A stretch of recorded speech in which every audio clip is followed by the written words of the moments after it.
Thank you. Oh, all the best chatters of YouTube are in the chat. That's beautiful. We love that circumstance.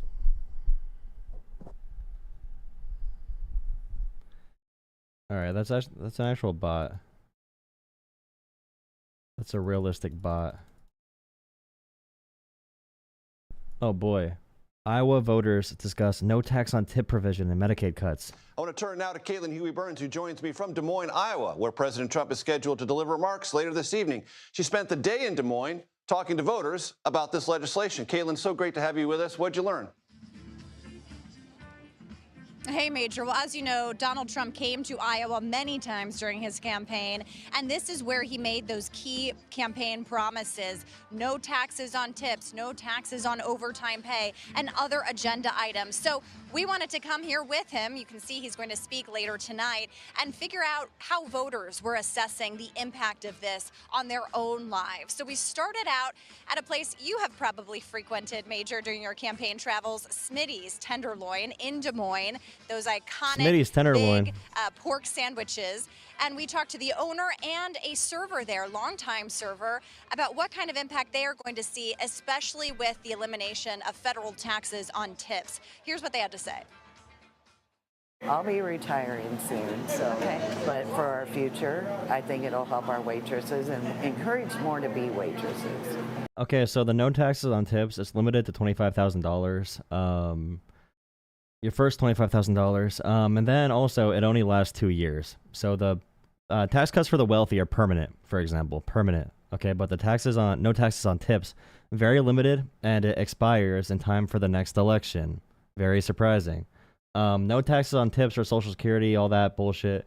That is only for politics. It's scraps to handle the people or to hand to people, so they don't realize you're screwing up everything about America. Oh, here's no taxes on tips. Play with your no taxes on tips in the corner, buddy. Here's some candy. You know, because of the level of the pay they get now, they have to claim so much, and then now taking that away from them, they're going to be able to benefit a lot better. That would really help to expand their income in ways that maybe we haven't been able to as employers because of the hardships over the past few years. We've had to make... Yeah, as if it's a new issue. Taxes, okay, no taxes on tips. Apparently tips are a new concept to this person. Tips are new. The past few years led to restaurants not paying their employees. It's just American culture. And also, like, most waiters and waitresses, they don't report, or bartenders, they don't really report their tips very often if they get cash. So that'll be interesting to see how that works out.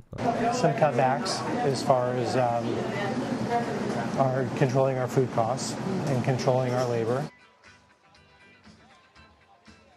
So it was interesting, Major, because as we were talking to them, Mike Johnson was laying down the gavel announcing that this vote had passed, this bill had passed. And it was interesting watching that from Iowa because we weren't the only ones watching it. The owner of Smitty's had told us that he had been monitoring this all morning, watching early in the morning to see what the latest status of this bill was. And so he was making the argument that he was going to see benefits from this. Did you see the slavery proposal from Trump? Yeah, indentured servitude, pretty much, that he wants to do with farmers, pretty much. He wants to sell off ICE. Yeah, ICE wants to sell off immigrants to farmers, essentially. So making conditions even worse for immigrant workers, but doing it in a more fascist way. Yeah.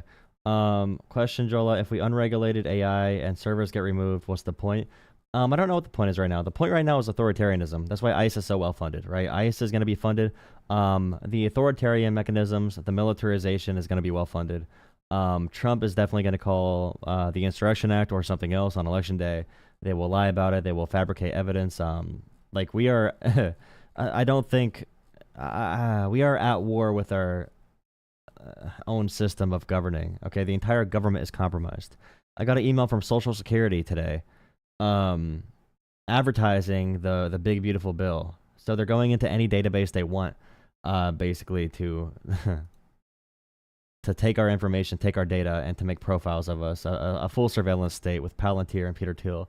It's not looking too good. But. Bill, but we also talked to people who were anxious about it as well. And what do they have to say, Caitlin? The anxious ones.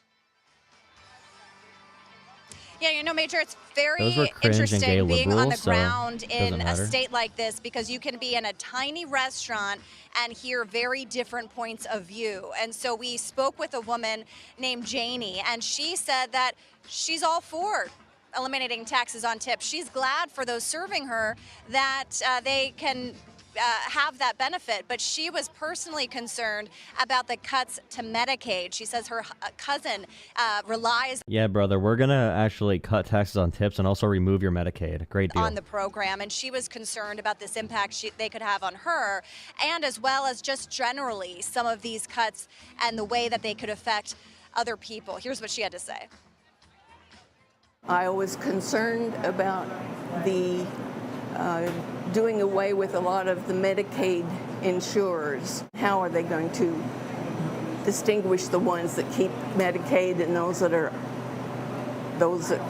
I mean, if they're abusing it, of course, but my goodness, how are they going to decipher that?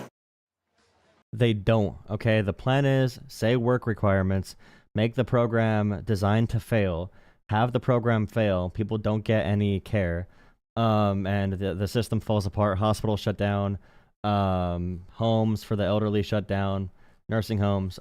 So, like, everything right now is bad, all right? The goal is bad. It's all bad.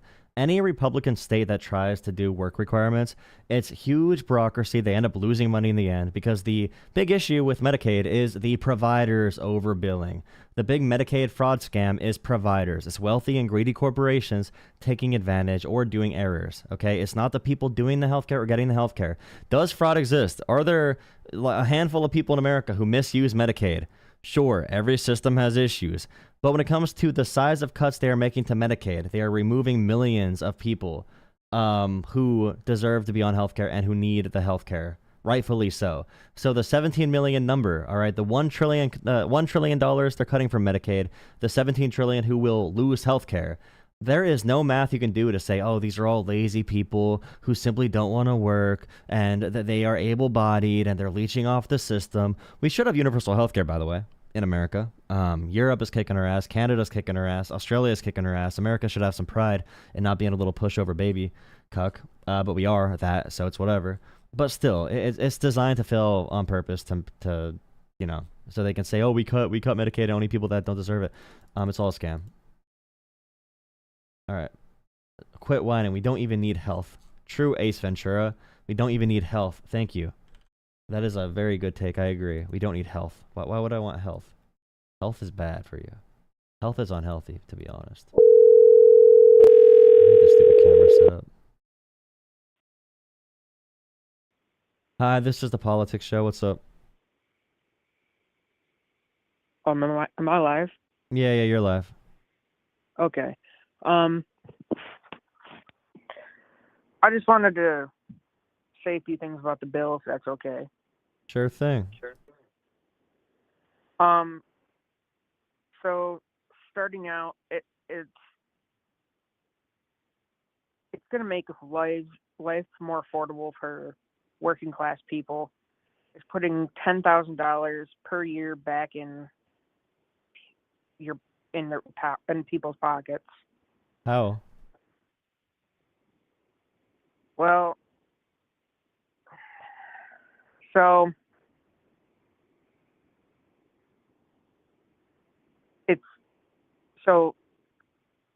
it will not hurt low-income families. Yeah, but like, what parts of the bill do you think are good and what parts are bad? I'm a Republican. I do not agree with everything Trump does, obviously. Okay. Yeah, but parts of the bill, I mean, you said you don't agree with everything, but like what parts are good, what parts are bad? You said it's going to save money. How is it going to do that? Like what parts do you like or not like? I like that it makes it so you can't tax tips, even though I think it is up to $25,000 a year, right? If I'm not mistaken.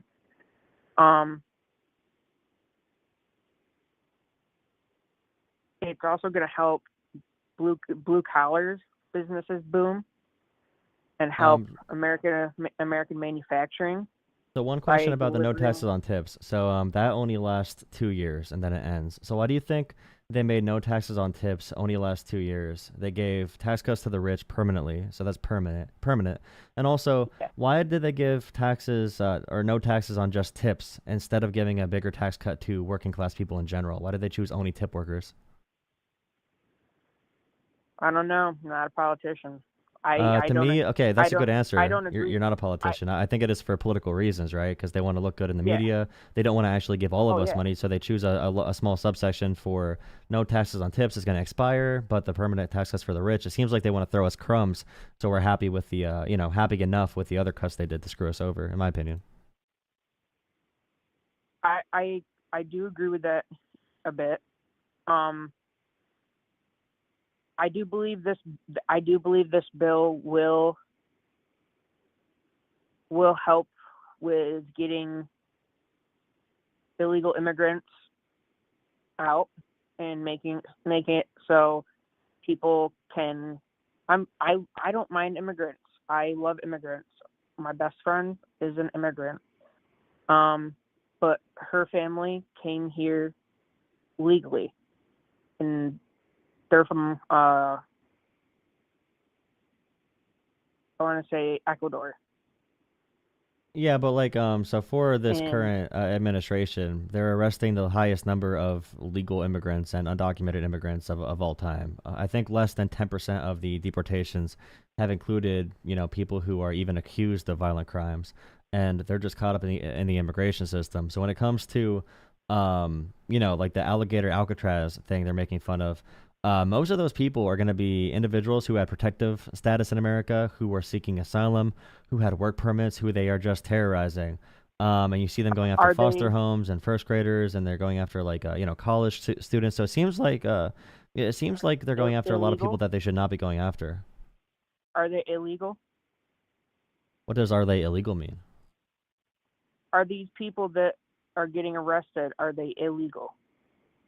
These people, some percentage are, a very small percentage. I'm saying that they are, like, for example, one thing they're doing, if someone has a work permit in America, that's something they can just take away very quickly. Yeah. The immigration process is very quick. So they are trapping people by, assigning them court dates, bringing them to the court date, and then ICE is jumping out of their van, and just ISIS is going to be ripping people out, away from their families who are here just working because they want to hit quota numbers for deportations. I'm really against that. And it seems like, when it comes to violent criminals, there's a reason they're sending 25,000 ICE agents on a college campus to take down a 30-year-old girl who criticized Israel.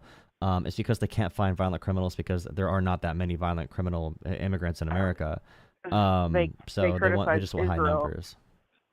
It's not because they criticize Israel. It's because they support a terrorist organization that killed thousands of people, and they agree with that. What proof was there that the people supported terrorist organizations? The one girl from Tufts University, I don't think there was any proof of her supporting a terrorist organization. She wrote an op-ed 2 years ago calling to divest from Israel and boycott them. But yeah, so if you want to be in this country, especially on a visa, this country has the right to take away your visa at any time. okay, And so if you I can are- debate you on you could say we have a right to. I would say it makes us less American to do that, policing speech. I would also say China and Russia do those things. I don't want America to do those things. It makes it a more hostile nation. I think our founding fathers would be against that as well, policing speech so closely. But one of the big questions here as well is again, they said there are violent criminal alien terrorist gang MS-13ers in America. Why are they sending so many resources on a college campus to police speech if there really is an issue with violence in America? Why are they going after Home Depots and workers if there's a big issue with immigrants hurting Americans? I mean, they're going to bring back immigrants as slaves almost, like indentured servants. I'm not sure how they're going to do it yet, but Trump floated that idea. Why are they devoting so many resources on these non-criminal, non-violent people just on a technicality to deport them as soon as possible? It seems like a really weird priority. So the people at Home Depot, they were illegal. If you're illegal, you're a criminal, no matter what. Why do you come think they into were this country. illegal? Well, who's illegal? Do you just like trust the media? Do you not like how do you know they were illegal? Like which case, which Home Depot? And do you think if an immigrant is going to be working illegally in America, would they work at a Home Depot or would they work at some random private farm somewhere? Why would they work so publicly? I live in a rural area, and I know for a fact that the private farms, they make sure their workers have visas and make sure Farming, their I'm workers sorry, but are farming is like the legal. #1 industry for illegal work, for paying under the table, and for abuse. Like agriculture, meat plants, those are like the top industries. Oh, I know. Maybe the I private agree. farms, are okay, but like still, it's the mentality of like what makes America great. I don't think it makes America great to, for example, like the El Salvador stuff. Many people were escaping from Venezuela from a dictatorship. They were being tortured there. They escaped, Venezuela, made it to America. There was no evidence of them committing crimes, but it was such a big issue for the Trump admin to rush them out of America into El Salvador prisons to be tortured, violently tortured, stripped naked, shocked electrical shocks, torture, and all that kind of stuff. Like it seems like they just want to brutalize immigrants because we're not going after criminals, we're going after just people. And I don't want to hear the whole thing like, well, some people are illegal. The truth is that the number of illegal immigrants is very, very, very small. Undocumented is different. It's a civil offense. And I just really don't like that America is devoting all of our time and resources to like terrorizing immigrant communities when they've already made so many mistakes.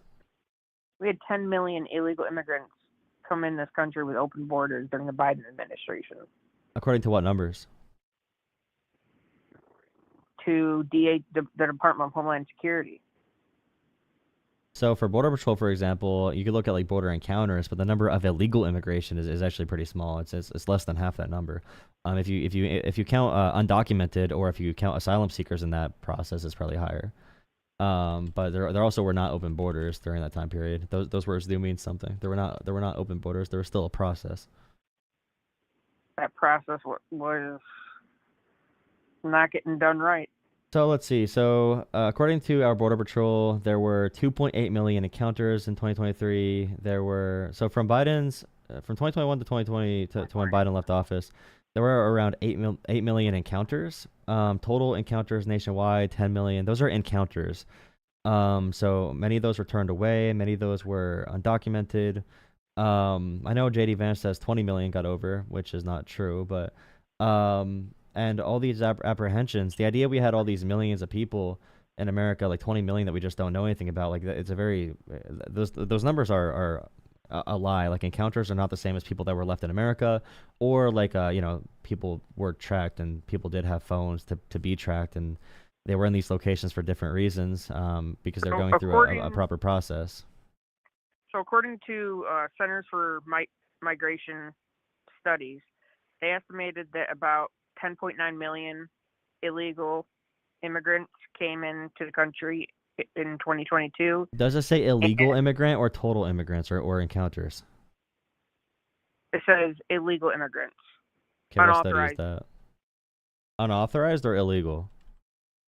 Unauthorized, which is pretty much the same thing. And what site did he say? It's Center for Migration Studies. It said in 2022, around 10.9 million, they estimate. They're saying in the year 2022, 10 million people came in the year 2022? In the year 2022. That's not physically possible. There's no way we had 10 million unauthorized crossings in 2022. And they said and Pew Research says in 2021 that the United States had around 10.5 million unauthorized immigrants. The issue is like you have to be able to separate when you say like terms like illegal. Like if you say there's 10 million illegal immigrants coming over per year, that's not true at all. It's like I said, the other classifications matter a lot, but still, in the end of all of it, there's no way we had 10 million illegal immigrants come over in 1 year. In the year 2022, even the most like outrageous of MAGA estimates don't say that. But I would just say, like, again, our priorities as a nation, in my opinion, we should not be taking away people who are working for their families and kicking them out of America and sending them to camps in Alligator Alcatraz or to El Salvador. I think I want those people in America. I know I want those people in America. They make America better.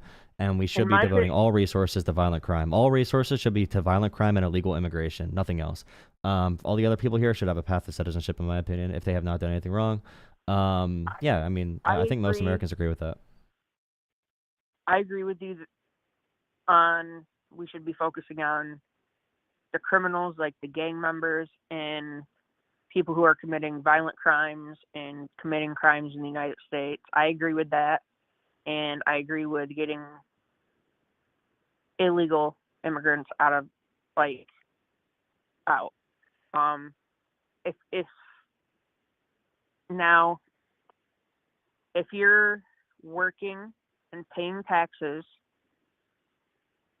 you know what I mean, and working for your family and trying to do better and create a life, like you said, I would agree with you. I think there should be a path to citizenship for those people, and there's not, unfortunately. Yeah, there's not, So and we there's people have that have been here 30 or 40 years that we're sending to like torture camps right now, and like the El Salvador stuff is insane. Like the way they lied about Abrego Garcia is one of the most disgusting things our government has ever done. The torture he endured in his time in El Salvador, the many others we sent there with no criminal record, no proof at all, to go to this El Salvador concentration camp is insane. And like I said, they had to defecate on themselves. They were unable to sleep. They were beaten. They were electrically shocked. They were subjected to infections and all this other crazy stuff. And the Trump admin laughed about it. They lied about it. And that just shows really, and the alligator Alcatraz stuff too. The way they discussed that case, lied about it, and they still lie about Abrego Garcia and alligator Alcatraz. The way they get so happy, Trump gets so happy when he has a chance to torture another immigrant or another black or brown person. He loves the power dynamic, and he even talked about he wants to go after homegrowns and people born in America. He wants to go after illegal and illegal foreign invaders. He wants to denaturalize people and deport them. He threatened to denaturalize and deport the person who won the Democrat mayoral primary in New York City. Like, these are all things that, if I said Trump was going to do that when he first ran for president and I called him like Hitler, people would have said I'm crazy. But those are like direct Hitler things Trump is calling for. Doesn't that scare you at all? The guy who won the primary in New York City, because he said he would refuse letting federal agents into his city. So therefore he should be denaturalized and deported? I don't think he should be deported or denaturalized. I think he should be arrested for obstruction. Do you not think cities or states in America have rights that supersede the federal government's ability to infringe upon them?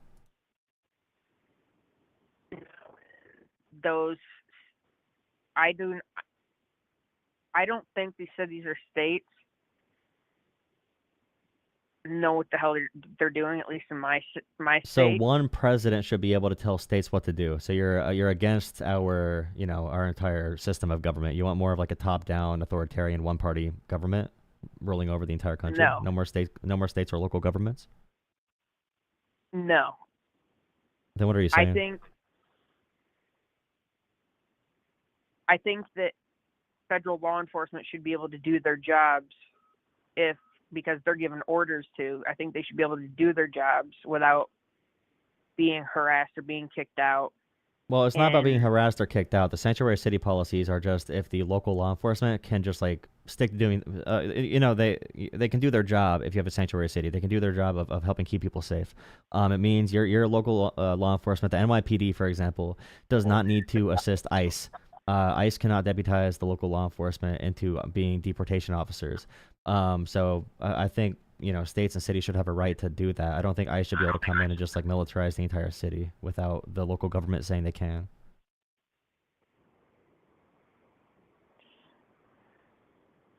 Yeah, I understand that.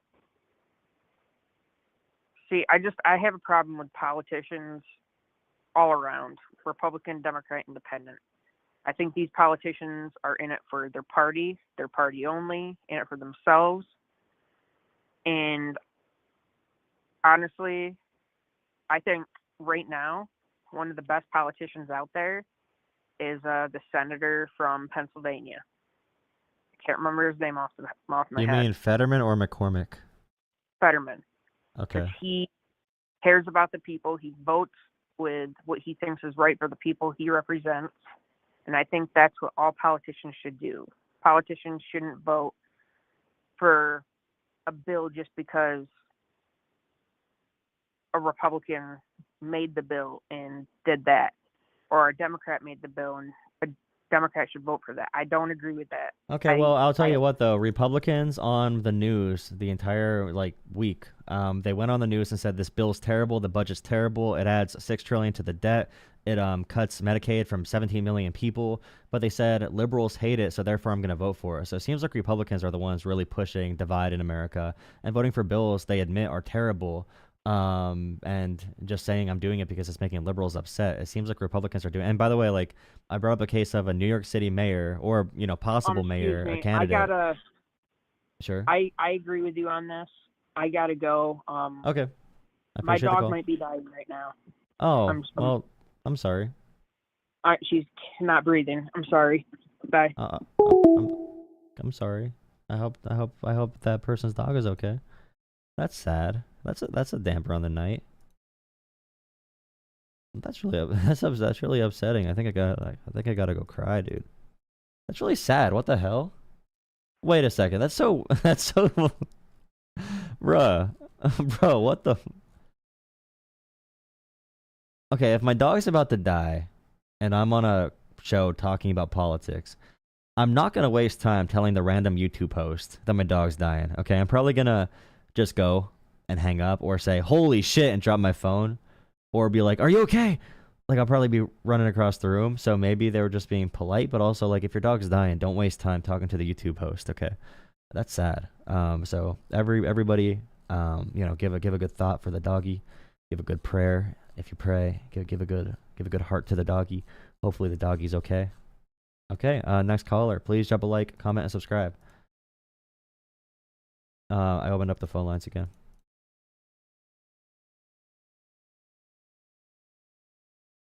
The caller needs to learn to lie better. I mean, maybe they were lying. It sounded like they were lying, but I'm not going to judge anyone's reaction to grief. It is a weird thing to be like, oh, my dog. I think I gotta go. I think I gotta go. My dog's dying. Can't breathe. I gotta go. It was a little bit weird, but it's okay. Ace Ventura. Doesn't Ace Ventura do animal stuff? Thank you for another $5. Ask the caller if she's a Native American or if she came here legally. Ace Ventura. I don't do the arguments that sound super woke lefty. I appreciate the $5, but I don't do the whole, you are on stolen land. Every piece of land is stolen. Or at least, I don't believe in first... I don't believe in the first people who occupy the land deserve that land forever and ever and ever. I'd rather focus on, what America did wrong, what we can do better. I mean, we could talk about this stuff in history classes, but in normal conversation, I'm not going to go all woke on someone, okay? I'm sorry. I will use that in some cases, just not all cases. So if someone's father was an immigrant or grandfather was an immigrant, I'd probably pound that home. Actually, no. Actually, I'm sorry. I judged you. I don't think you're making the super far left argument. Never mind. I just thought about your comment. Man, get that fucking stupid bitch off the phone, dude. Damn. You're wasting your fucking time. Okay. This call is being recorded. Okay. Good to know it's being recorded. This call is no longer being recorded. What? Well, go fuck yourself, fucking robot. But dude, get that fucking dumbass bitch off the fucking telephone. Calm down. Dude, otherwise I'm gonna stop watching. Calm down. Get a new caller. Calm down. And I'm a Democrat. I'm not calling you to debate anything. But get that fucking dumb cunt off. This call is being recorded. Bro, the dark woke is drinking away the pain of the big beautiful bill. Well, don't overdrink. Don't overdrink yourself.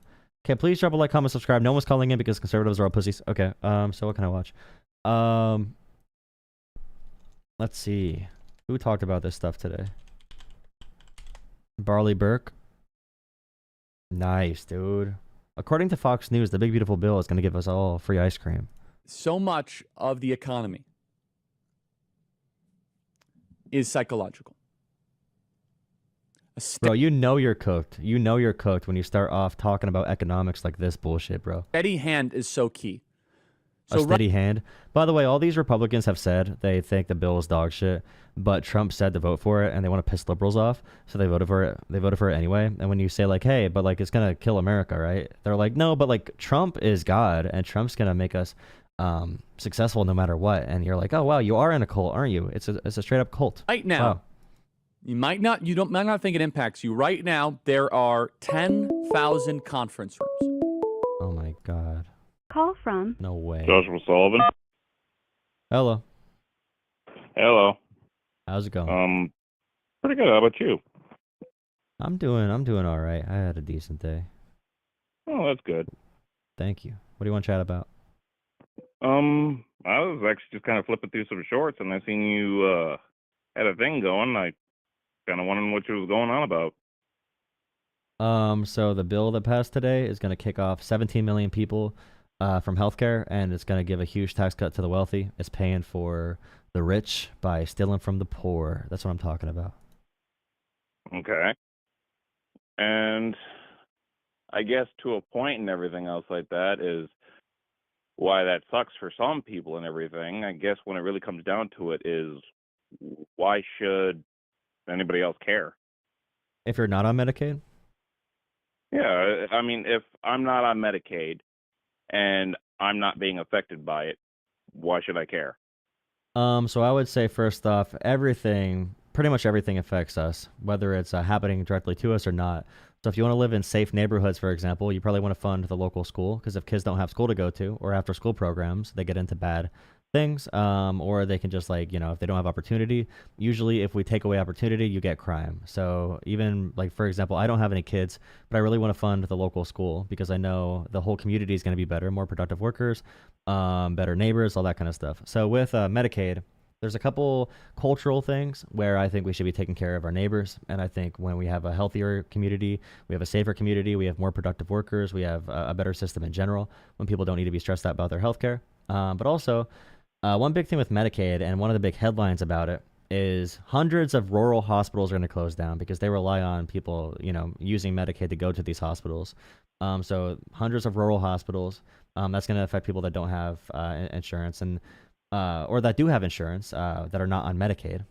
So that's going to be a pretty bad thing. And also, if those hospitals are closing down, that means thousands of nurses and doctors without jobs. So we're talking about the economy is shifting where we cut all this money from Medicaid, from the bottom of the economy. People would, use Medicaid, providers get paid, and those doctors and nurses then spend that money in local economies.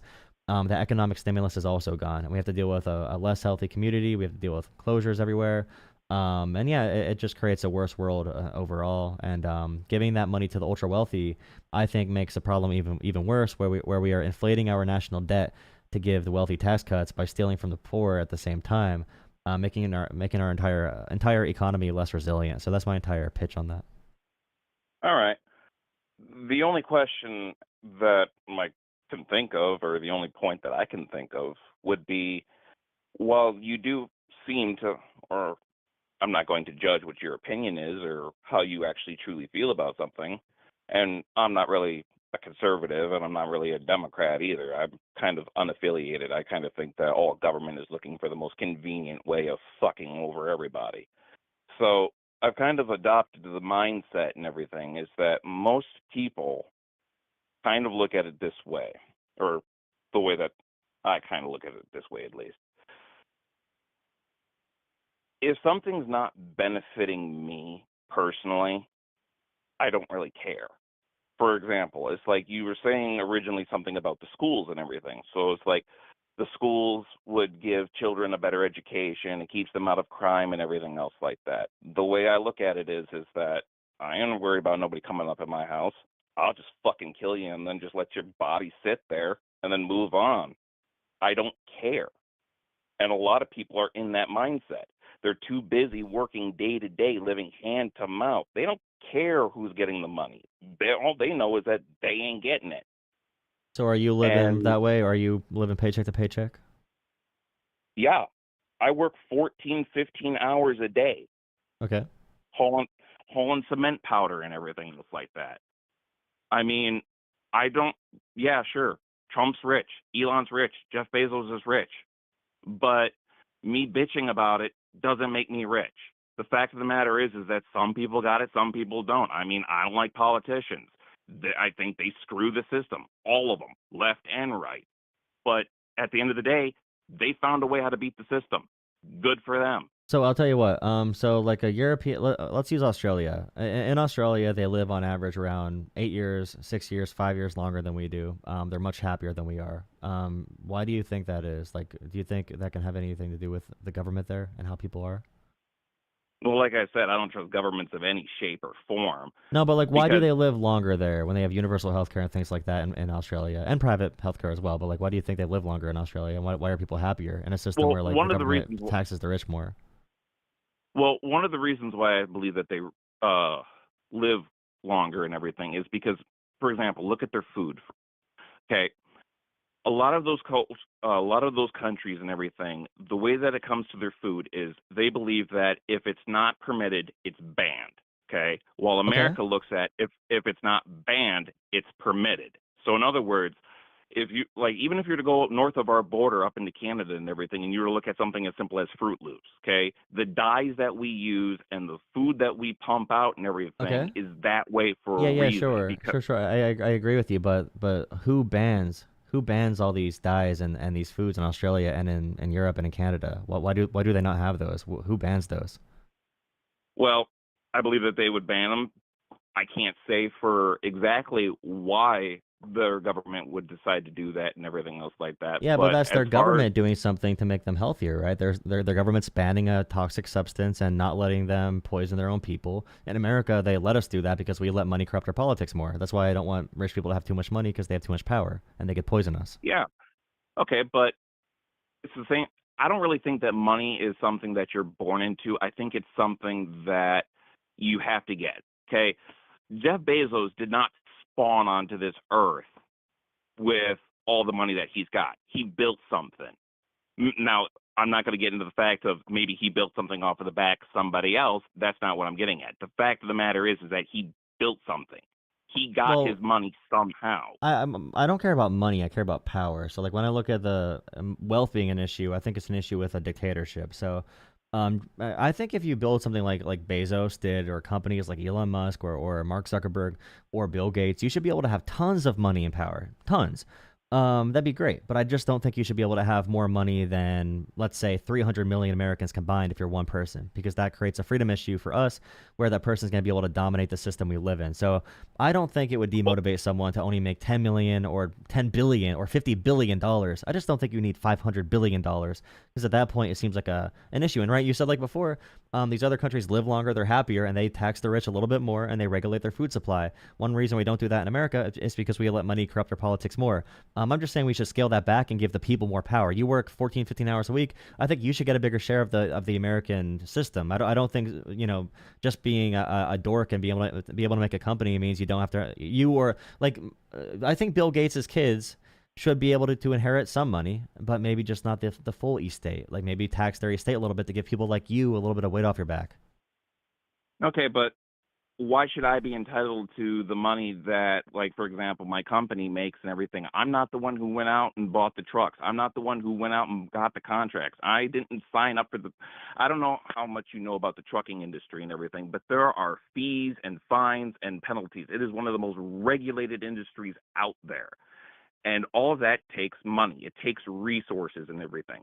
Why should I be entitled to somebody else's effort if they were the ones who took the initiative to build that company? Don't you think that by rights they should be entitled to more of that money? Yeah, sure. I worked for them and I helped make them money and everything else like that. But at the end of the day, when I got hired, I said, okay, we will pay you $31 an hour. And I said, okay. So in other words, I was okay with the wage that we talked out. I can't come back later and say, hey, I think you should pay me more. Now, if I can prove that my worth is worth that, maybe it's at the grace of my employer to be able to give me that much money if they think it's right. Okay. But I don't believe that just because I happen to work for somebody that I should be entitled to their money. You're not entitled. You're using to terms anything like in this entitled. I'm not saying entitled. I'm saying this is how we make a world that's better and a world that works, right? And a world that, like, for example, some of the positions that get paid the least are like sanitation workers and garbage men who have to pick up people's garbage, that they're maggot infested garbage. They get paid like dog shit for no reason. I think that's stupid. I'd pay them much more. I'd be happy to pay more. If they were actually getting the money and not exactly the companies. It's just like once you become rich and you become an owner of a company, your money grows exponentially. You can just put money into a stock and you can make $100,000 turn into $5 million, and that $5 million turn into $1 billion with doing minimal work. So you should be able to still achieve success. I'm just saying that at some point you are earning off the backs of other people. And we should still, like you said, like your company, the boss of your company should still be able to be super rich. Like, why not? Like, we have so many billionaires in America, 1 billion, 2 billion, 5 billionaires. Elon Musk has 200 billion. Bezos has 200 billion. He just had a $50 million wedding. And I think for yourself, like, I'm pretty sure $100,000 would motivate you. I'm pretty sure $1 million, $1 million to make you really happy. Let alone, $1 billion is 1,000 million dollars. Like, it's having $1 million 1,000 times. You'd have to make so much money per year. You can make $1 million per year and never get close to $1 billion. You'd have to make you'd have to make like 20 something million dollars a year to even get close to $1 billion. All I'm saying is we should say, okay, Bezos, you can own a lot of the world. You can be a huge company. You can have all this luxury, but we should not have homeless vets. We should not have people working 80 hours a week barely surviving. We should not have people in the streets dying, and we should not have diseases spreading and people going bankrupt and going into debt. For healthcare, we should not have a housing supply issue with like BlackRock owning too much housing and all that kind of stuff. We should give more power to the people, because like right now, it seems like if we give too much money into the hands of a very few, outside of the government, these companies are like corporations and governments. Like I don't. Although I'm very like pro-vaccine, okay, I don't like that Bill Gates himself can use his big fortune to just like design a vaccine program. That should be the job of the government working as a representative of the people. I do not want one person making all that decision with all those resources. Like, do you like anything about what I just said there? Yeah, well, I mean, I like the idea that you have. I mean, I can really feel that you are passionate towards the idea of individual liberty and the right to choose and make your own decisions and everything. But I also believe, honestly, that with freedom comes responsibility. Those two things cannot be separated from each other.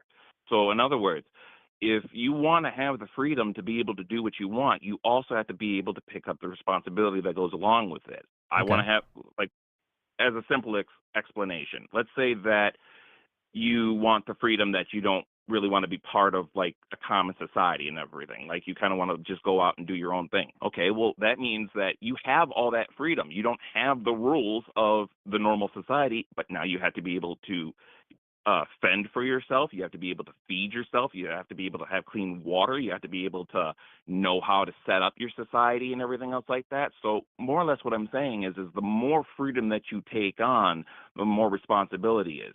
The problem I have with that is that when we start giving too much of our freedom over to government and everything, we're pretty much saying that we don't trust ourselves with our freedom. And I think that anybody who's willing to sacrifice their freedom, they're more or less they're doing it out of fear. And I understand people get scared. People want to have safety and everything.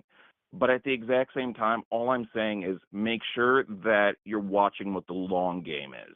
Well, just really quick on that, before we get off here, like our founding fathers left a king, and they came over here and wanted to seek true freedom.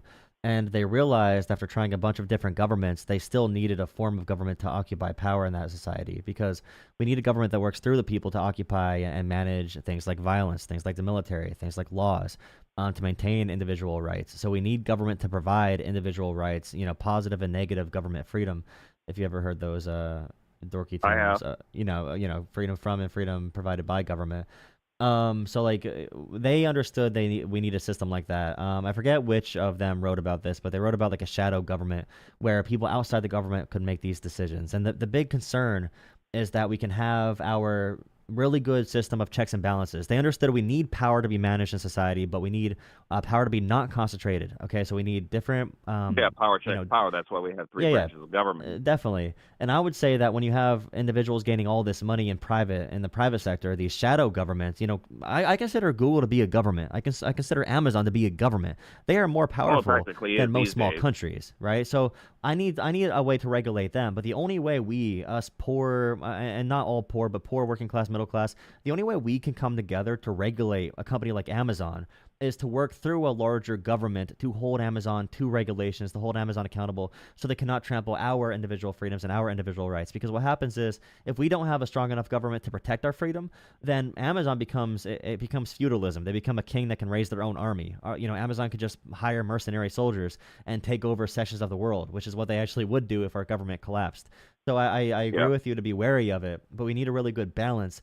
That's why I'm really against libertarianism, and I'm really against communism, because I think communism and libertarianism both do not work. They're both very idealistic. They sound great, but there is a natural order of power you need to maintain in a society, and that's why whenever we overthrow a dictator somewhere, there's a power vacuum. Someone who has the guns is going to take power.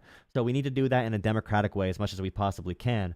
And in my opinion, right now, with AI, with surveillance and all that kind of stuff, we should be doing some Teddy Roosevelt, breaking up antitrust, breaking up these monopolies, making them into smaller companies to compete with each other. I'm definitely pro private property rights to a sense of we need that ability to have individual freedom and individual autonomy, but also we need more public goods to maintain a standard of living and also maintain our freedom in America. So if we make our government too small, you can also call that a dictatorship eventually if it becomes way too small. So yeah, that's one of my main philosophies there. But Yeah, well, I mean, it's obvious to see that you put time into thinking about this and everything else like that.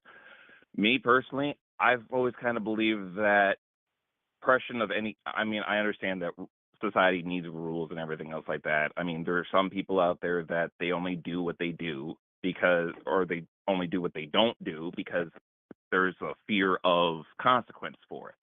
All I'm saying is that if you topple one giant and everything, make sure that the one that you built up to try and help you doesn't turn on you. Originally, that's kind of what happened to Europe, because before we actually turned against UK and everything else like that, we were over here in America and they were helping us and everything. We were doing certain things. We were growing crops and we were sending the product back there. Eventually, we got tired of it and we turned on them.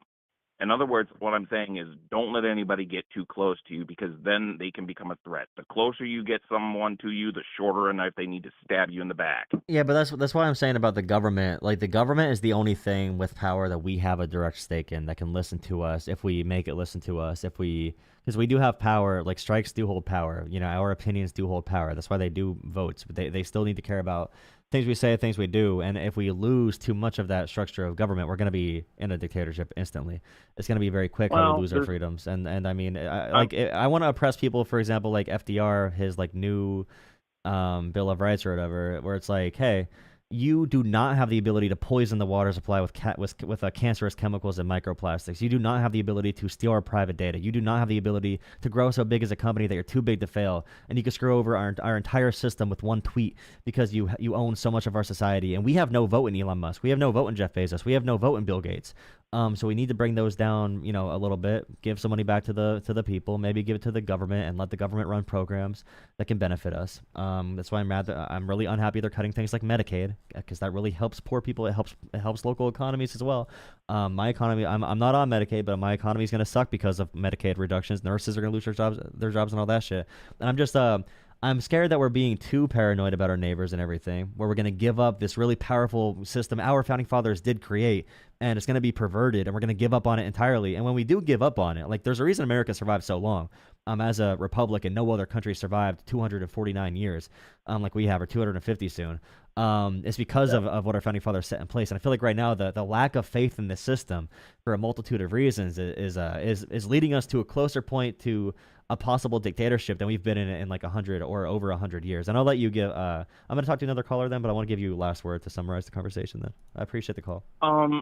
Yeah, I appreciate the conversation that we've had and everything. The only thing that I'm going to say is that I'm just going to reiterate my point and everything else like that. No matter what happens in this country, there's always one fail-safe, and I hope that we never, ever have to use it. But there is a time coming that eventually I do see it happening. That fail-safe is our Second Amendment. In other words, what I'm saying is that when the time comes, eventually, I do believe it will, people will be to the point where the streets of America are going to be covered in blood, brass, and bodies. I don't want to see it, but if the division keeps going, we need to be able to come together and have a conversation. I know a lot of people don't agree on a lot of different things, and that's okay. People aren't going to agree. But if the hatred that keeps going on, it's going to lead to war. And I don't want to see I don't that. disagree. We're getting close to violence, but I mean, I don't agree at all. The Second Amendment stops tyranny from your own government, maybe from invasions, but like right now, most gun owners by far would side with the government if the government cracked down on Americans and destroyed the Constitution. And that's how it always happens. I wouldn't. mean, yeah, no, I'm saying most, so it'd be an uphill battle. Sometimes you're gonna have to, like Miley Cyrus said, sometimes you're gonna have to lose. It's Well, the climb. There's been a lot of uphill battles. The founding fathers, they had an uphill battle, but guess what? They won. They were a bunch of ragtag farmers. Now, I'll tell you what. I'll They tell you one won. thing before I get off here. I think we're in an information age, so the information war matters, and having conversations and being able to dissolve things is resolve issues and dissolve conflicts is going to be the key thing here, especially with AI. Is having some type of community, trusting people a little bit in America. I think if we become too distrustful of each other, we're going to lose that strong bond we need as a country to stay together, and we're going to fall apart, and whatever corrupt influence is going to take over. So yeah, I want to avoid that. I want to keep on having the conversations because information war is a lot better to fight than a real war, right? So yeah, I appreciate the call. Fair enough. Yep. Bye-bye. All right, have a good night. See you. It's the climb. Please drop a like, comment, and subscribe. Really appreciate you guys watching today. Who's new to the stream? Who's a new fan to the stream? I got some new subscribers. I appreciate you.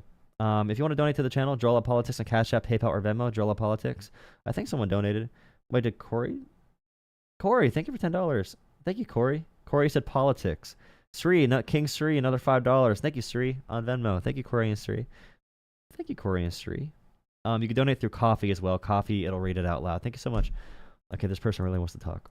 Nice. Uphill battle. Have to lose. Hey, thanks for calling. To connect and talk, just say your name and what you're calling about after the beep.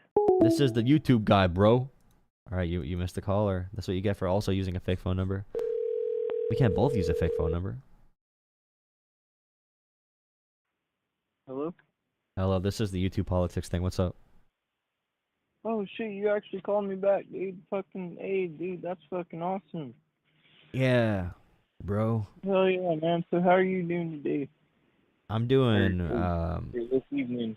I'm like that mouse in that one movie that cooks. Ratatouille? Ratatouille, yeah, I forgot about him. Yeah, how do you feel? Yeah, dude, I just fucking warmed myself up some fucking hot wings, but I got some fucking, can't even remember what the restaurant was. You ever boil hot dogs? Yeah, dude, I used to. I can't do that. I've never boiled hot dogs. Just having hot dogs steam in the air would make me gag. I gotta grill them. Dude, yeah. Dude, they do stink. I started cutting, little crevices in them. Oh, I love the hot dog crevice. And then putting some spices in there, and then just putting them on the fucking grill, and rolling them over. You gotta get the hot dog crevice, put some spice in there, put it on the grill, cook it, eat it. Yeah. Yeah. What do you want to talk about with politics? Hell yeah, put some fucking whipped cream on there. No. Oh. My main question was, like, I probably already asked this before, but like, why do you think that Trump is such a dictator? He's threatening to denaturalize and deport his political opponents. Yeah, and the thing that he said about, deporting Americans, just for fucking going up and hitting somebody with a fucking, a baseball bat. Yeah, a baseball bat. Yeah, I think I saw your short on YouTube earlier today, about that. But, fucking, man, my thing is that, I don't think they should deport him, fucking go into an American prison, get fucking beat up, get your cellmate's name fucking tattooed on your ass. Fucking. Yeah, I mean, when Trump killed Epstein, that was pretty messed up. So. You think Trump killed Epstein? He definitely did. I mean, think about it. They were best friends. Epstein got arrested during Trump's presidency. And Trump always gives well wishes to, Maxwell, Epstein's wife. They always partied together. Epstein said they were great friends for like 10 or 15 years. Why would Trump not do that? It makes so much sense. That's why he's hiding the files right now. Man, are you sure? Because like Bill Clinton and like so many people.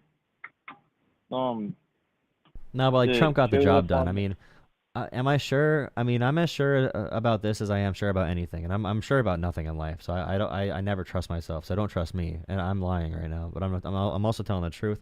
If you really like, I'm saying different words. If you take the first letter of every word I'm saying, it really decodes what I'm trying to say. If you feel me. Yeah, I don't trust myself either in life. I You don't just know like if you walk believe with your in right that. foot and like forget where you are and like look around, look at your hands and disassociate from your body. Yeah, dude, I'll fucking walk through a fucking door and forget what the fuck I'm fucking doing. Yeah, then you just get a couple hot dogs and rub them together and make them all greasy and enjoy your night. Shit, dude, I don't want to talk about hot dogs, man. No, I just dude, had I appreciate yeah. you for keeping up that joke, man. Fucking. It's not a joke. got I keep up the glizzies. I'm a glizzy Oh, gobbler. for real? Oh shit, then I was on track whenever I asked you, huh? I don't know if you asked me. I asked you about the. Yeah, I don't know. It doesn't matter. No. The last the first time that I called you, the last question that I asked, I was being all stupid. I was trying to troll. Oh, I asked if you like mustard or you must ketchup. have heard. You better catch up. I relish in this Oh, shit. opportunity to let us have this conversation.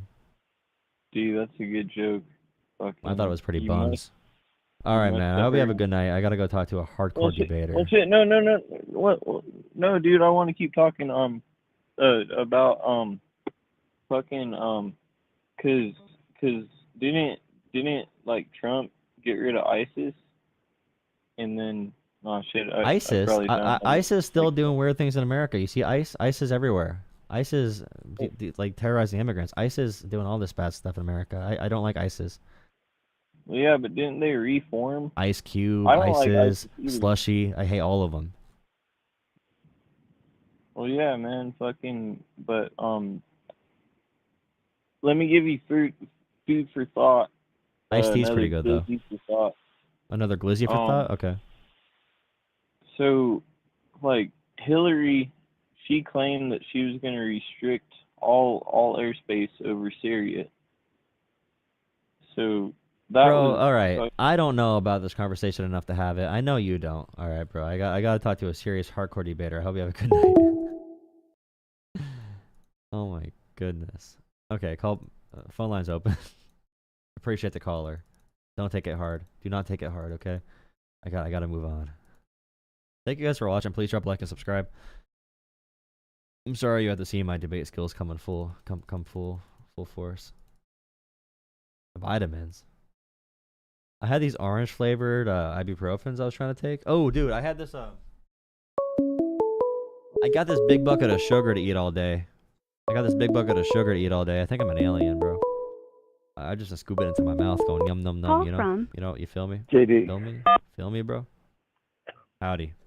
Yeah, I can hear you. What's up? What's up? Nothing much. How are you? I'm out for an evening walk on That's beautiful. night before America's birthday. America's birthday. Yeah, wanted to ask you something. So you're saying Trump is a dictator, right? Now, maybe I don't know as much about dictators as other folks do, but what kind of dictator waits for Parliament, or in our case, Congress and Senate, to pass bills? You know that like the Nazi if this Party big, was in beautiful bill- operation. No, I'm just saying like he's not a dictator yet. He just wants to be. He loves dictators. He does things that, dictators would do if they were trying to become a dictator. He's not one yet, obviously. I mean, Hitler was not a dictator right away. They had to go through a lot of legal issues for probably 10 or 20 years the Nazi Party took to turn it into a dictatorship. So it's not going to happen right away. Wait. Hold on. You've read the Dictator's Handbook, I'm guessing? I don't read, bro. I can barely even listen. So, okay, you don't read. All right. Name me a dictatorship that didn't start with murders. Like, not just like a handful, New but donation like a from Gotta bunch. Go Fast. Well, I can go through them. $5 gotta Castro, nom those chizzy glizzy dogs extra Caesar, whipped cream. right? Pol Pot. Like, even Ho Chi Minh, he was sending down 1 million people from North Vietnam into South Vietnam, doing assassinations of any sort of political and religious leaders before he even actually became. Okay, we had January Ho Chi 6th, Minh. but no one cares about that. We had January 6th. It was a bad How many event. people got Many killed cops in got beat January up. 6th? I think like How 6 or many something people got cops killed? died. We don't judge it by how many people got killed. It's still a violent event denying an election, right? That's still like a kickoff event for a dictator. Like that still can count, right? All right, no, it doesn't count, because you can't sit there and say it's a riot and the cops that died. Which one? You talking Over about the one who died 100 3 or 4 days later? over 100 cops got beaten, and one person held a cop down and literally tried to gouge his eyes out and got pardoned. So after you have that, you have one of your supporters try to gouge a cop's eyes out, and you pardon that person and say they're a hero. Yes, that can be that can be comparable to the dictatorships you're mentioning. Yeah. Okay, wait, hold on. That's maybe some sort of tacit bias there, but what? Dictators aren't. Dictators are not letting you do any guesswork with it. You think he's not a dictator yet? He's not a dictator yet. If you're Trump made a whole pack against Thomas Massey just because Thomas Massey said he doesn't want to raise the debt by $5 trillion, and now Trump hates him. He wants to deport him and send him to. Oh my goodness, gulag. he's catty. Is catty dictatorial, or is it a little? Yeah, catty? actually, they are pretty sassy. They're pretty sassy, catty. They are. Yeah, I mean, they do act like that. Like Trump whines all the time. They are whiny. If you look at Putin's translations, he's I don't say the B word, but he is one. Okay, is Putin? Okay, look, like, is Putin actually murdering people? Yes. There's no denying it. When He's an Putin asshole, first came to right? power after the collapse of the Soviet Union, it was more of a deal with the oligarchs and business leaders in Russia. It did not start with the secret police yet. Now, that was part of it for sure, but the assassinations escalated over the past 25, 30 years. So it's all a progress. It's a progression. You're going to say the guy who was a top agent in the KGB didn't use the KGB to stifle his political enemies? It was already and when we talk about like the Soviet Union, they had dictatorships like for the past like hundreds of I don't know the whole history, but in the 1900s dictatorships were normal for them. So like in America, it's going to take a long time. But that's why we say but that's why we say in America that we're having democratic backsliding and our democracy is getting worse because we were one of the most free countries in the world. Now our freedom rating is going down a lot according to like every single by whose metric? By the metric of the number of lawsuits the president's doing against political enemies and calling to denaturalize and deport his political enemies, and El Salvador was insane. That's the most El Salvador was crazy. No. He's threatening to find a way to denaturalize and deport Zoran Mamdani, who's the Democrat that won the NYC Democrat mayoral primary. Oh, the open racist and Islamist racist. Yeah, I mean. Well, if you think those things about him, you are racist. No. He said he wants to put a tax on white people. He didn't say no. Okay, so I hate that statement too. But what the actual paragraph says is we're going to tax. If he would have said, hey, hold on, stop. You're not going to just run me over like that. If he would have said that about blacks, no, stop. If he would have said that, I agree with you. Listen, I'm not Hispanic, gonna disagree with you. If that was about black people, it'd be bad. But the reason it's not about black people is because the entire point is all the people who have all the money are the white people. The black people there don't have any money. So when they say wider neighborhoods, it's because they're gonna tax rich people more, and the rich people are mostly white people. That's why he said that. Now I disagree with framing it that way. I think it's cringe. I think it's really bad. I think it's regressive when it comes to our conversations. But that's what the point was of the paragraph, is that they would never say it about black people because black people don't have fucking money anywhere. So like it makes sense, right? Wait, hold on. What you just said is fucking racist. I know plenty of black people that are millionaires. What the fuck are you talking about? And I live in goddamn Texas. No. Nice. I didn't say a black friend. I said I know. All right. Think about what I'm saying. What am I saying to you about that policy? So if we tax the wealthy more and the white suburbs are more wealthy, so therefore the people we're taxing are more white, then what does that mean about the black people? Are you saying that racism is not real in New York City and redlining is not real for the black community there? Oh, or you black mean people you on mean the average. same policies that were against the Irish and the Poles and the Germans and the Catholics? That Oh, that so you that redlining policy? you called me racist. You don't even think racism's real, bro. Yeah. I Actually, didn't yeah, say racism wasn't you can real. Don't say sit you there can and try to twist the my Irish words. were mistreated. I will No, stand no, for the Irish every day. Actually, I will stand for the no, no, no, Irish. no. Just because it, I will no, stand no, for Notre it- Dame.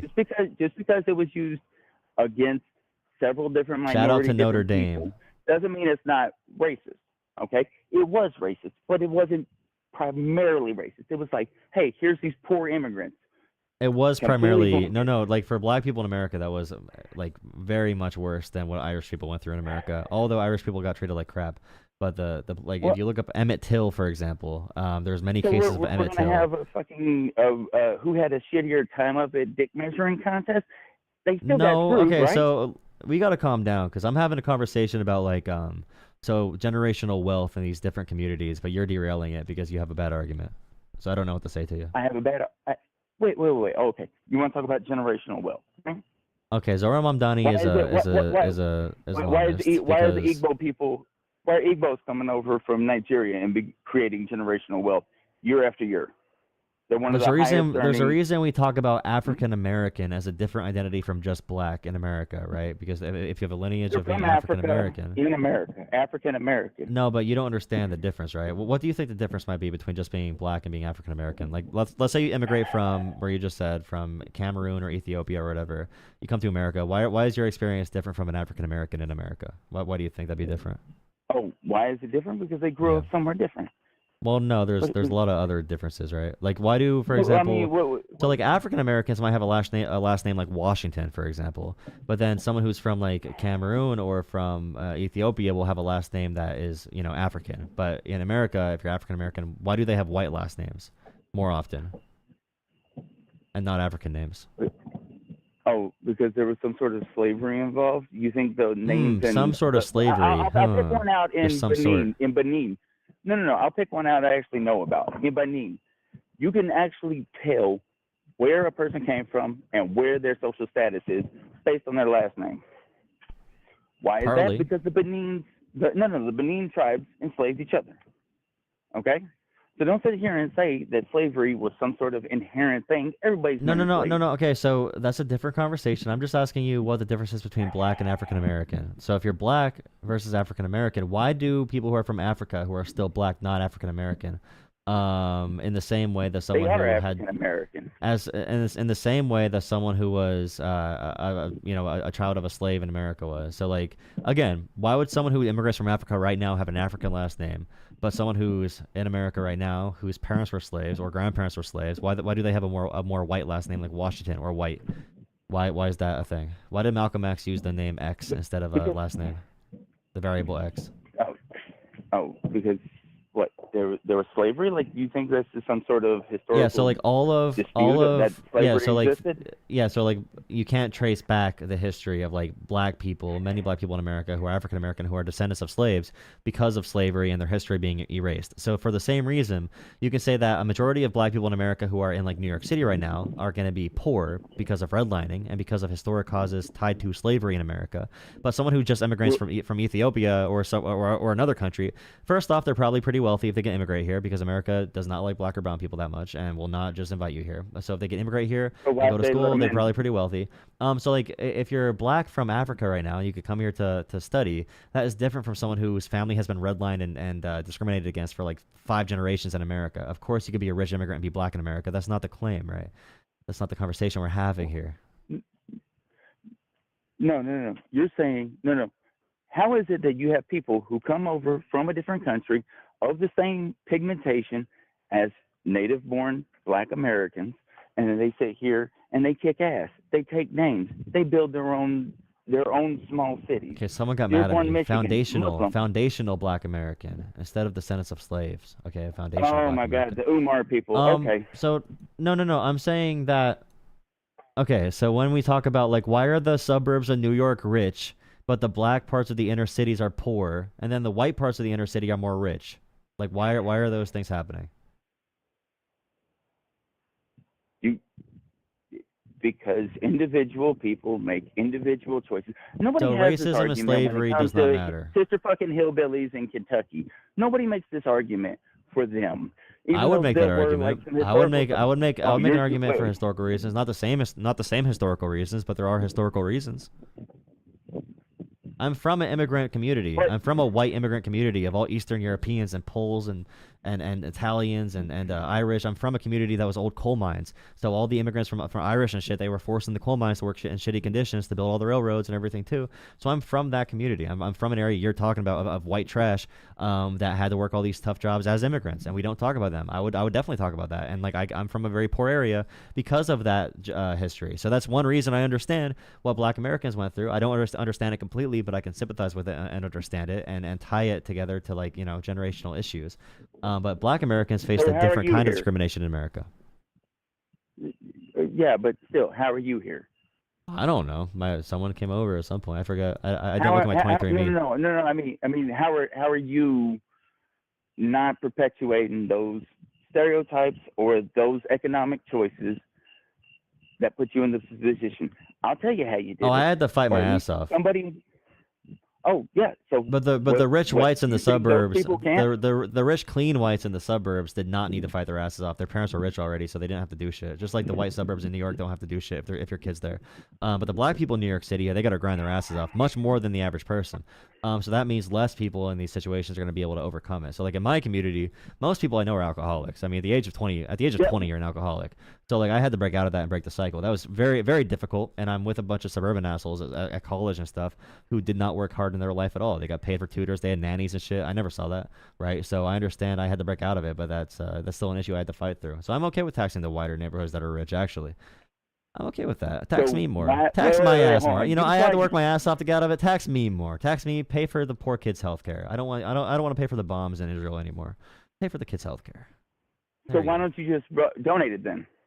Why don't you start up a Because charity? if I donate it, it won't 501c3. matter. Actually, I do donate time and money, but also I would say we need a systemic change at a societal level to actually. So I'm saying tax me more. When I say tax me more, I think our entire country is going to be putting efforts towards this goal. I could donate to 1 or 2 people, but if all of society said, I want to tax you more forcefully to help fund healthcare for kids, I'd be super happy to do that for sure.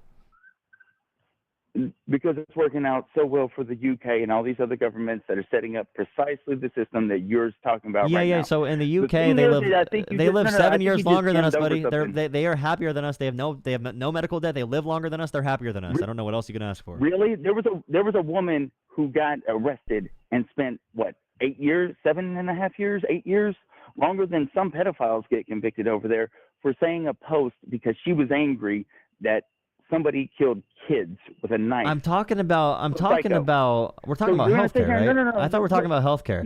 Okay, you're running from the Oh. the healthcare argument. You want to go back to a race and social topic. I'm talking about healthcare. No. Why do you think they live longer in the UK? I'll They're go with happier in the healthcare UK. for you.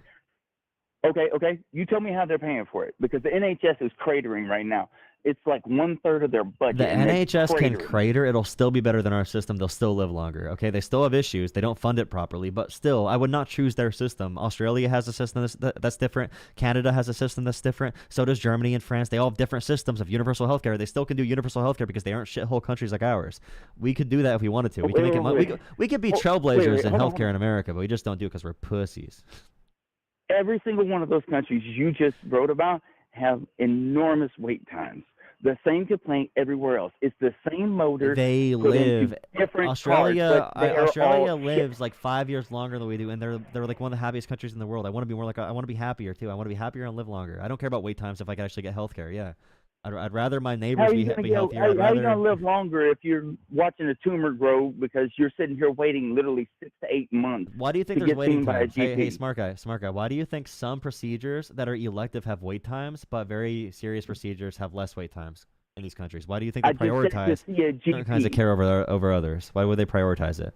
And by the way, America does have good I cancer treatments. America does do well with cancer, but I'm talking about like preventing cancer and treating people in general. Other countries are way better at. You took what I said and you turned it into something else. I said to see a GP, a general practitioner. I'm not talking about a specialist like an oncologist, a virologist, tropical disease, anything like that. To see a general practitioner. If you want to see what the system you're So looking Australia at right now, has shorter wait times than hold us with GP. Okay, Australia has shorter wait times than us, dude. They have longer wait times with specialists. Oh my God, you have everything wrong. Australia is based. We aren't. We're pussies. We're just Okay, not okay, gonna ever okay. do it. You- We're just pussies. Wait. Hold on. If you want to, I'm a veteran, so I use the VA system. It's precisely the same system they have set up over there. Not as particularly Australia, because Australia isn't quite in my wheelhouse. So you may or may not be correct there, but I'll take your word for it. Australia may be the exception that proves the rule, or it may have something else in there that fixes it. But I'm talking about all these other European countries, which is a little bit more in my wheelhouse. The VA is set up almost exactly the same manner, and we have exactly the same symptoms and issues that they have. Yeah, You healthcare get a systems VA have problems, card. right? No. Like if you're gonna sit there and say like, oh, America's too expensive, but you go over to Germany where they have to pay what 50-60% taxes on it. Yeah, they still in pay order less. to sit there and wait 8 months. No, not 8 months. It's much shorter than that. But they pay less in total because we pay to the profits of greedy corporate boards and stakeholders of insurance companies. We pay to greedy profits. They don't pay profits there. They pay in the healthcare. By the way, the VA. Who's the greedy profiteer in the VA? No, I'm saying, okay, the VA has better outcomes than private insurance, by the way. But every healthcare system has issues. I'm not saying it's going to be utopian. I'm saying we can be better in America. And by the way, the VA versus private plans, unless if you have a really, really good private plan, it's going to be much better. And you might have issues with the VA for sure, and we need to fix it. I think we do need to fix it and resource it better. But I'm just saying that these other countries that live longer, they're happier for a reason, and we should probably replicate that. We don't got to reinvent the wheel. And I'm not gonna say we don't have any. We can make a unique form of it and have a unique balance. We could do something unique with it. I'm just saying our current system sucks. Why does it suck? Because we have hospitals and different providers and health insurance companies all working independently to try to make the most money possible, driving up costs. It's a race. It's a race to the bottom. And they can't even properly compete with each other because of different like healthcare, what's it called? I forget what the networks. I don't know. I could not think of the word network. But yeah, our total costs in America are skyrocketing compared to Canada and France and Australia because our government does not negotiate with healthcare providers and pharmaceutical companies. So that's why drugs are so much cheaper in Canada, because their government takes a role. Their government makes sure that drugs are not going to be too expensive, that people are not going to be exploited. They make sure their hospitals have lower costs in general. Our system is a bunch of different private companies trying to make the most money for themselves and for their shareholders. So they make bad decisions as a result. That's why healthcare is one of the only markets, not one of the only markets, but it's one of the markets that having competition does not help it at all, because it's more of a race to the bottom because they want to just like screw people over to make money. Oh, okay. Let me ask you a question. When do you think healthcare actually started to crap out on us? Because it used to be like a thing. You go to America to get your heart checked and get a surgeon because they got the best in the world, right?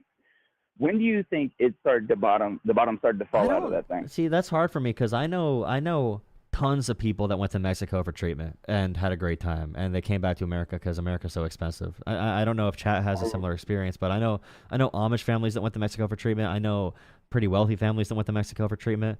So like people leave America to go get cheaper care, or they go to Canada for insulin, for example.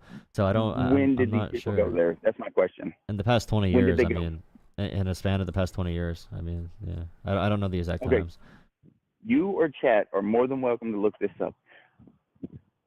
When the ADA went through, okay, the complaint that everybody had was that there was conditions that people had that were basically keeping them off of insurance.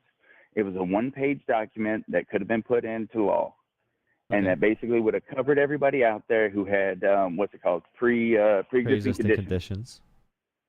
And instead of just putting that in, which would have been a fix for it, they decided to put in a public option. As soon as you see that happen, and anybody's welcome to Google this and look it up, you see costs increase because you can't. Wait, when did we have a public government at option? zero. What? When did we get a public option? Where? When the ADA went through the Obamacare.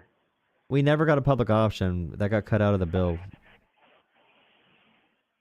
What are you talking about? First they said it was $200.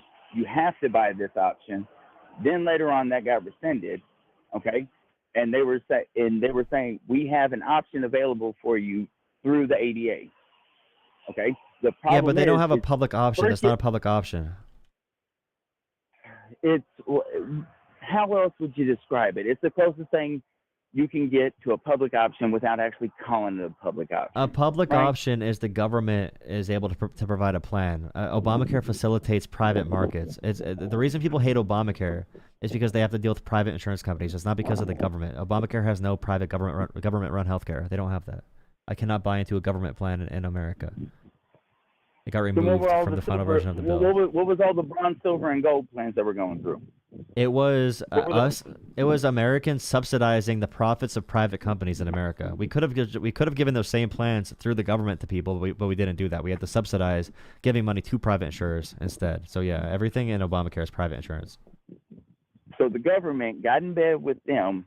As soon as that happens, the price goes to the roof for everything, for your premiums, your monthly amount that you're taking out for it. How did all that stuff happen if as soon as the government gets in bed with them, right? If government's not the issue and it's greedy corporations, which it might be, they might be one half of the shitty coin we're looking at. How is it that adding more government with a public option, like all those other countries you just talked about, because we forced them going to fix it? No, we do not have a public option in America. A public option would be a big improvement. It would help the system I'm be saying cheaper. if you furthered it, right? Where Okay, they jumped into so, like, bed with them. right now, we're going to go deeper in the sheets with them, and it's going to make things better. In general, Obamacare stopped the cost of healthcare from expanding even more. So it went up a lot, but it would have went up even more without Obamacare. Okay, without it. In America, why didn't they do it before then? Do what before? If Obamacare was the thing that limited them, why didn't they just expand it before Obamacare came in? They were expanding the cost of healthcare, but one of the big boosts that went to the cost of healthcare is they were forced to cover people with pre-existing conditions and cover more unhealthy or people that have illnesses. So of course it's going to be more expensive to have health insurance if you accept more if you cover more patients that have more medical issues and cost more to cover. That's why that's why they never covered pre-existing conditions to begin with, right? So obviously they're going to charge more if they're private companies and they want to maintain profits. Wait, that doesn't make sense. That doesn't follow. Okay, if the reasons they're going up is because pre-existing conditions were there, and that's making the prices hike That's just up, one reason, right? So, okay, well, name off a couple of others because that dog don't quite hunt. Okay, if you have an insurance company that covers all really healthy 20-year-olds, it's going to be a cheaper plan than it would be if you covered all 70-year-old people with cancer, right? It'll be cheaper. Yeah. Okay. So yeah. once you introduce, so every insurance company is a mixture of 20-year-olds and 70-year-olds. Okay, so the 20-year-olds are healthy; they pay in to it. The 7-year-olds pay into it. They're less healthy. They use more resources from the insurance company. So all of us are in a big risk pool, putting our money together so that if one of us needs help out of that money, they can get help. Kind of like a community health fund that like some Amish people do. So when you have a system where companies deny people with pre-existing conditions because they cost more, because they know, for example, like, oh, this person has diabetes, so I'm going to have to pay for their insulin and stuff and their other treatments. And the insurance company says, we're not going to cover you because you're going to be expensive. Once the government says you are mandated, you need to cover pre-existing conditions and have other patient protections and provide more, more care, preventative care. Then those insurance companies then need to have a bunch of more people they cover who are going to be more expensive and less healthy. So that'll make the system become more costly to begin with. So that's one reason. That's one of the many reasons. But I can't go through all of them right now. Hold on. Why is healthcare treated completely different than every other insurance out there on the planet? Why does the insurance company have to pay for me to change the brakes, the fluids in my vehicle? They're there if something catastrophic happens. It's not there for everyday hand holding. Yes, Johnny, you have to eat your vegetables. Yes, Becky, you need to stop eating cake because you have diabetes. You could have healthcare like that. I mean, you could have insurance like that. I mean, they have insurance where you have to track your speed and track your braking, and you get a higher driver score and get cheaper insurance. So we do have. There are some maintenance things that go into insurance. You need to have a certain number of inspections most of the time in most states. So yeah, there are upkeep as well for other insurances that they No, They no, don't pay those for are, it, those but are it is completely different. optional for me being able to get insurance on my vehicle. All they have to do is pass an It is a inspection. different type of insurance, but like for regular insurance, for example, like if we waited until everyone has cancer to help them, then we're screwed. Like we're not going to live healthy, productive lives. We're gonna have to pay more money out the ass when things go really bad. Catching these things earlier and having checkups when people get sick, or before they get sick, preventative care is going to help us save tons of money down the road. So that's one reason we do checkups, so we catch issues before they actually happen. And then everyone saves money, everyone saves time, everyone's healthier. So obviously you want to catch them early. It costs you $50 or $100 to go to an urgent care and get a physical done once a year. Same way as it would be roughly for my vehicle to change oil. Why is it the government has to be involved for insurance companies to run in the same manner? Why do you need The car reason insurance why if is you can get because oil that's change? I need car insurance in case some asshole runs a red light and slams into me. Okay, I don't need you need car insurance for oil change. Same thing with healthcare. I don't need health insurance What if you to eat my what if you multivitamin every day. what if I you do need it if I break my damn what if leg. you have a heart condition and you don't get insurance and you don't see the doctor and then you're driving and you have a heart attack because you never got checked and then you kill a family of 10. You kill 10 orphan babies, all right, with their grandmother So driving. you want to just go ad absurdum instead of like being something kind of Okay, reasonable, let's say no, that's completely reasonable. If you have a health issue that ruins your mood regulation, ruins your physical health, and you fall asleep or die behind the hands of a motor vehicle, that can kill people, right? That can still kill people. So I would say that's a big issue. Why you should get checked out by a doctor if you can, or why should you should have If we were insurance? sitting That's just here one really example. worried about people falling asleep at the wheel, it wouldn't be the random guy that has low blood pressure because he has Marfan syndrome. It'd be the fucking junkie or the drunk. I want a society where less people are sick, where more people are productive, where more people are happy, and that means people having insurance and seeing a doctor when they need to, and getting checked out. I want that society. I think it's good. It's productive. It's good for the economy. It's good for everyone involved. It's good for. It makes me happy. Okay, if you want that, really, is to leave people alone. You know what people do when they have somebody holding their hand and doing things for them? They stagnate. You watch it everywhere. I'm sure you've seen this. Everywhere you went to work, were you a waiter? Did you work as a waiter? Did you work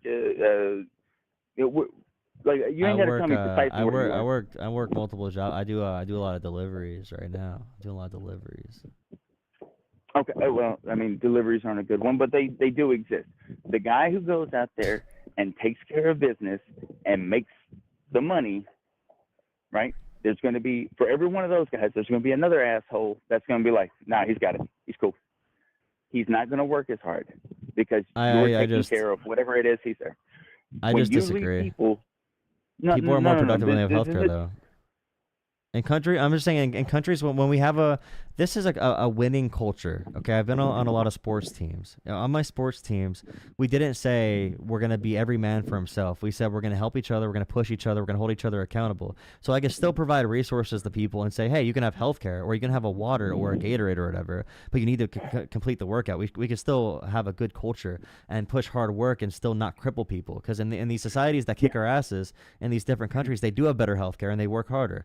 Like in America, the big issue is a lack of community support. It's too me isolation. No one wants to work for it because no one feels like they're American anymore. No Americans want to support other Americans. No one in my community wants to even talk to people. They have neighborhood watch signs up. They have a bunch of security cameras up. Everyone's a little baby hiding in their houses now. They want no community. If we could actually encourage each other and have an accepting society that pushes America to be better, I think that would help everyone. This piss poor attitude of we have to make sure people don't have healthcare because they'll work harder. It's just not true. People are more likely to be self-destructive if you do that shit. You're taking it and going in a different direction. First of all, I didn't say that you don't need to care about anybody in your community. But the truth of the matter is, outside of your family, your circle of friends, you care less and less about those people the further they get away from you in those concentric circles where you go from family, friends, colleagues. Once you get out to community and it's like you live in the suburbs, some asshole in Cleveland 200 miles away from you gets hit by a bus, you feel bad for him, but at the end of the day, it doesn't really affect you, right? So don't. Yeah, it does. It affects. Don't try to conflate those two things. Okay. It definitely affects me.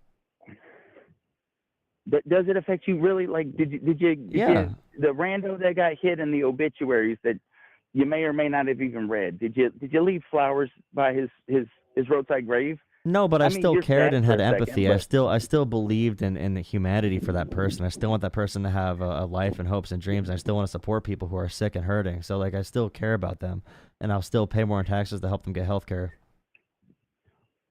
And you know, if someone abuses it, okay. No. Let's say someone abuses it. Let's say I pay taxes. I see someone on food stamps getting You're Doritos. looking at it in the abstract manner. I want poor people. You know, basis. no, I want my actually tax care about dollars to them. be defrauded by poor people to get Doritos. I want poor people to use my tax dollars in any way they want to get snacks.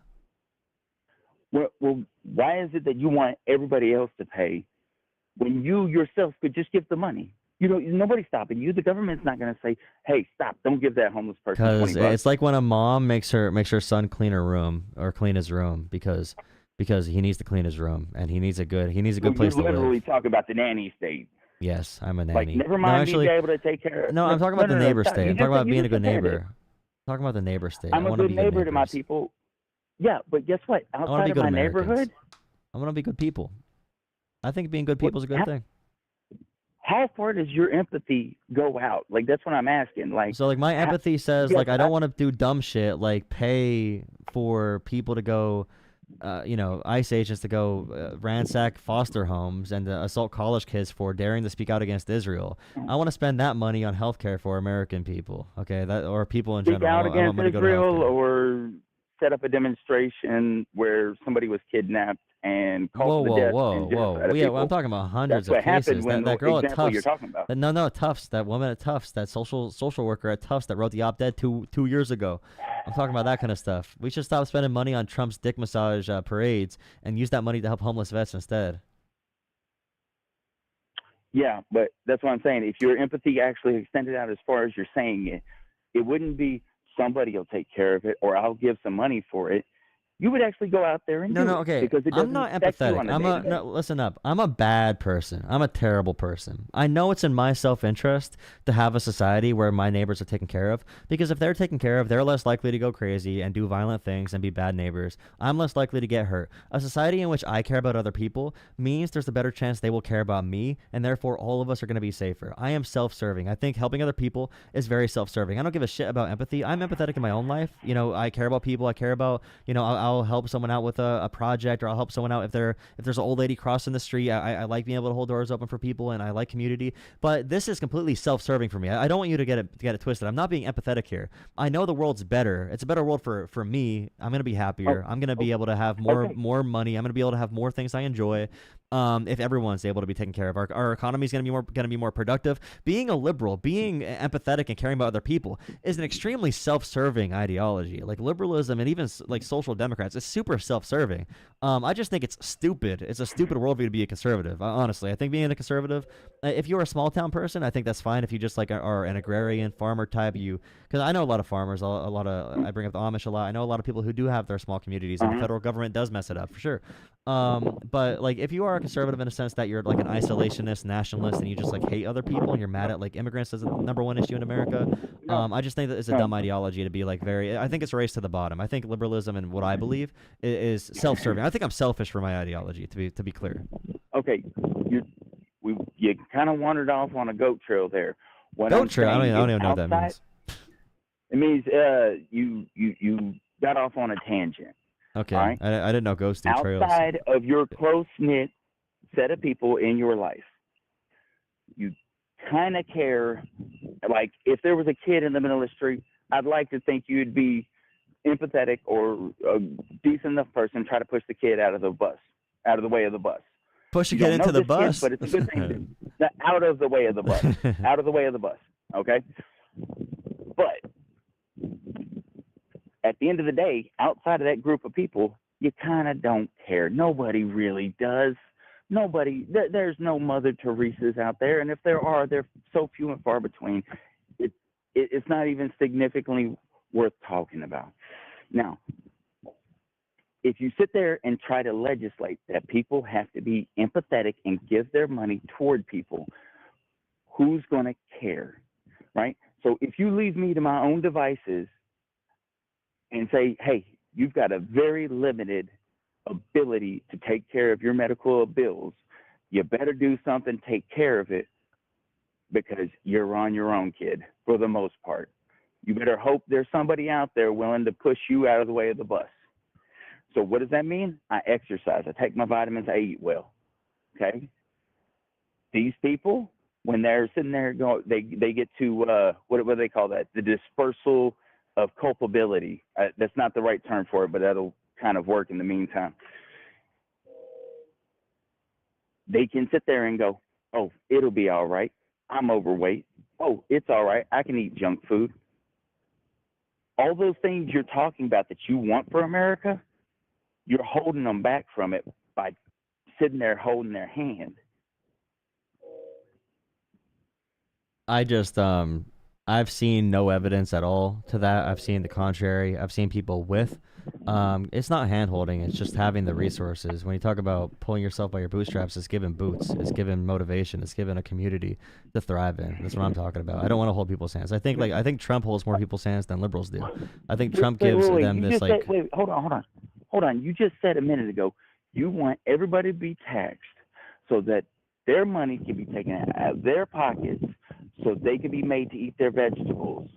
You just said that a minute No, ago. I want people to have access to healthcare and education, because I know if they have opportunity, then I'm going to do better too. Then we're all going to do better. Our entire country's going to do better. I think any patriot should want to pay a little bit more in taxes, or not even more, but just like they want our tax dollars to go to these services to help our communities be better, all of our community, all of the people in it, because we know our country's going to be better, rather than going to pay for wars or to tax cuts for the ultra wealthy or to all this bullshit. You know, I'm just saying when it comes to our priorities as a country, if we want to say how are we going to compete on the global stage, I'm saying my ideology and my plans here make America more competitive as well. It makes us more powerful. It makes it better for all of us to live in America. Like talking about a kid in the middle of the street, I would hope if I don't have a kid yet, but if I had a kid, I would hope someone else views my kid in the same way they would view their own kid. Not in the same exact way, but in the way that you know this is someone's child. So, someone cares about them. I'm going to try to push them out of the way. I don't know that kid, but I still want the best for them. And also, we should have stoplights and stop signs, and we should try to stop human error. And if someone's driving recklessly, we're going to hold them accountable and put them in jail. So, I just have a very nuanced view to society. I don't know what to tell you. I have a very nuanced view on this stuff. Wait. Hold on. Who said you have to take away stoplights or safety measures? Do you think people like mothers? Like, you ever heard of MAD? Wait, should we? Do you think we should that was build? An organic thing. Do you think we should build like red lights and stop signs and stuff? Yeah, but you think that people in smaller communities? No, but my big question here is: do you think we should be taxing people? How should we fund stop signs? How should we pay for stop signs and stoplights? Usually, it goes through some sort of city tax. Yeah, but I'm okay with taxes for that, though. If you're okay with taxes for that, I'm okay with taxes for healthcare in the same way that you're okay with taxing for red lights. Everything has a limiting factor. I am willing to give to certain people certain things, and other things not. Just like anybody else, if you get empathetic enough to where you can spend somebody else's money, right?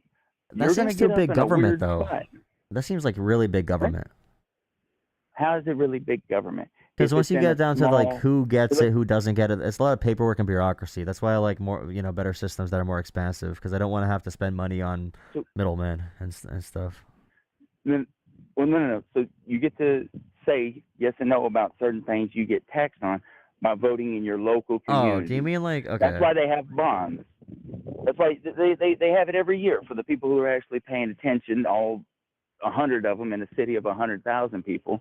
So like, how those bonds get it's passed, tough. It's ridiculous, because there's only 200 people that win those votes.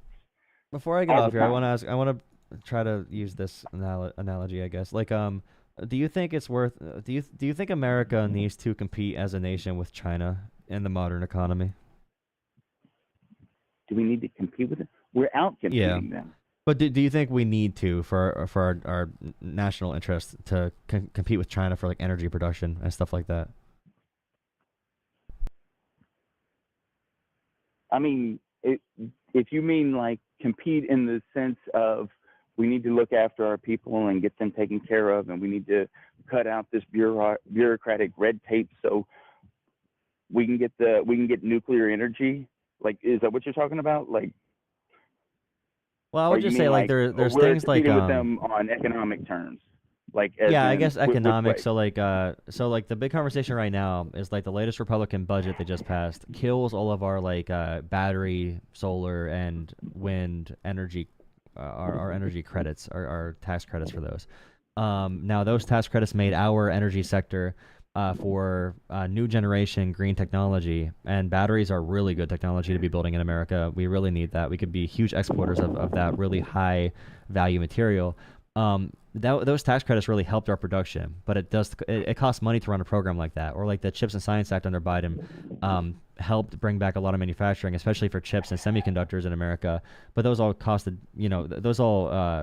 had a cost of taxpayer dollars. So programs like that, I would say, are hugely beneficial to the country, but they need to be done at the federal level, and they require a level of taxation of the people. Now, I would put the taxes very highly on the ultra wealthy, but I still think they are worthwhile things. So like when I decide like what to tax and what not to tax, what not to tax, I always try to figure out like what is the perfect, no, not perfect, nothing's perfect. What is the best combination of individual freedoms? What is the best combination of how good our country can be for everyone in it, and what is in the best interest of the country? It's a balance of all those things. So when I talk about healthcare and things like that, I'm just saying in my position when it comes to what do we fund federally or statewide or locally, I have to break it apart to what is the most like pragmatic thing to do in that situation based on the issue. And I'll give you a final word here before I go on to one more caller. All right, I will give you the best answer that kind of covers everything. And you get into the weeds by sitting there saying that a one-size-fits-all solution is gonna make your dreams come true. That's not true. But as a rule of thumb, the more you get out of people's way and let them do what they need to do as a community, okay, they get to make their own laws up to a certain degree, right? And you make those the federal government a limiting factor, not a what do you call it? Not a mandate. So it says you can build a nuclear factory. If you're going to do so, you need to put these certain safety implementations in there.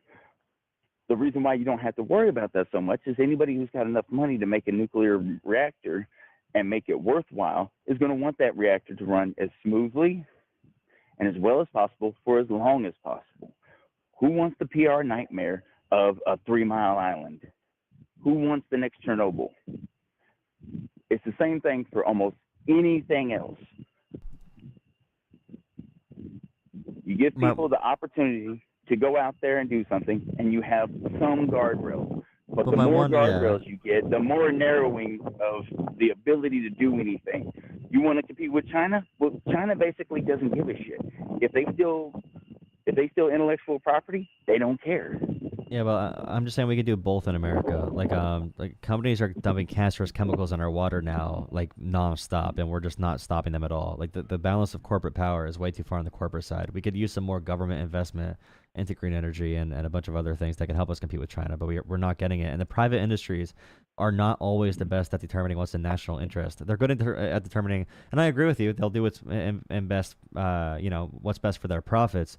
But I would say that often these countries' profits, or not the countries, the companies' profits can kill our country if they control too much money. Especially if you look at housing supply and BlackRock. I know a lot of people complain about them, but these companies are parasites in many instances. Some are beneficial for sure. And I'm not a socialist. I'm not against the private companies in totality. Wait. These companies you keep talking about, where do they lay? Where do their allegiances lie? BlackRock, do you think they're a little bit more on the small government side, or you think they're over there on the government teat? They definitely want Same small thing government. with BP. Well, they want small government when it comes to helping people and big to Larry helping Fink. them. Larry Fink wants That's a why I smaller think conservatives government. are no, but that's the thing though. The government's always going to be big for people with money. Head of BlackRock.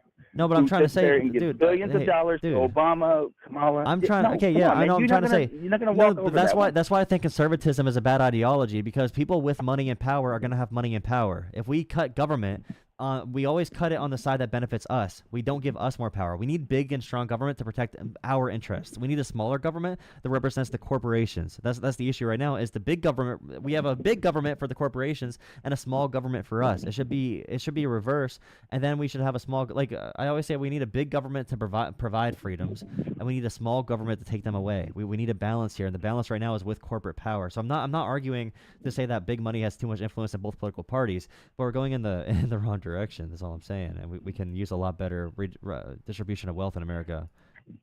Are you really quoting Marx here? That's not even Marx. Marx is about like wait. What did Marx say? is a revolutionary. No, Marx wants a dictatorship.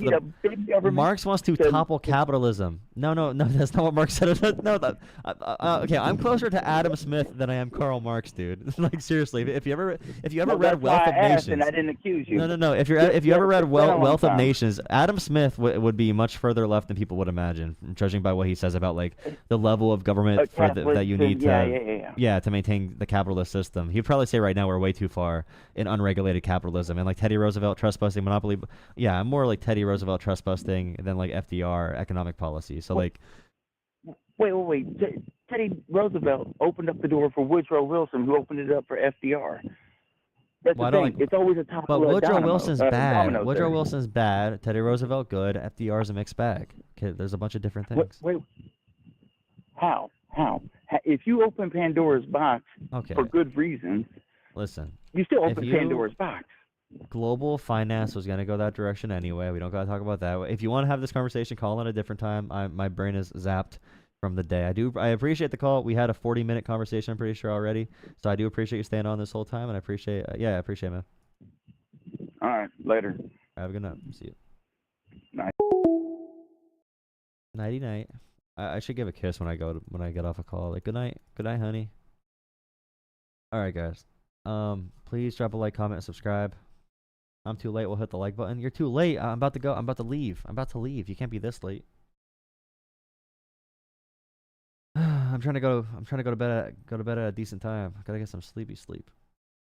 Gotta get some sleep.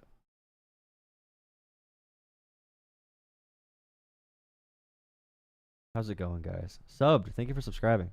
I appreciate it. Your party talks shit on America. You want to destroy the West. First off, if you say things like you want to destroy the West, you're a neo-Nazi. There's no one other than neo-Nazis that say dumb shit like that. You want to destroy the West. Immigration is going to end Western civilization. Like, we know what you're trying to say, dumbass. All of a sudden, you put a new mask on that you're the patriot. Suck a dick, commie. It's like, dude, come on. Grow up.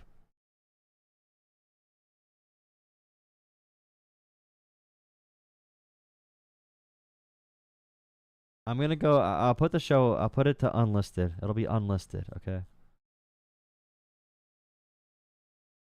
Yep, have a good night, guys. Thank you for dropping a like. Thank you for subscribing. Thank you. I don't think we have any mods in chat, but thank you, members. Pretty good stream. Pretty good one. Not bad. 8. The crickets. Hi, Sprig. Oh, thank you for the $5. I laughed. I laughed at your. You always make me chuckle. Yeah, thank you, Sprig, for $5. And the Sprig always makes me chuckle during conversations. It always making me chuckle. Crazy.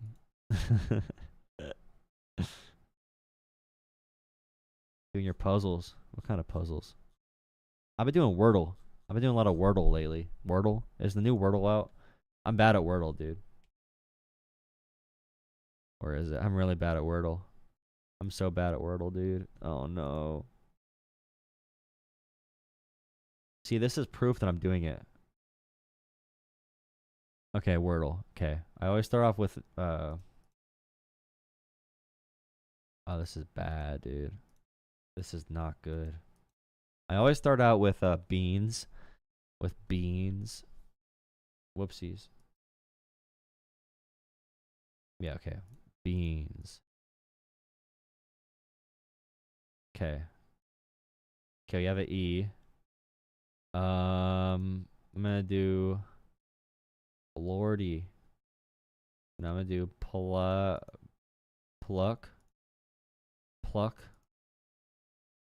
We got a CU. My word is gonna be cuck. Don't spoil it. Okay, stop watching if you don't want. If you don't want spoilers, don't watch. Leave now. I'm not gonna get it. I'm stupid. I'm gonna get some more letters out of the way. Leave. Don't watch. Fight.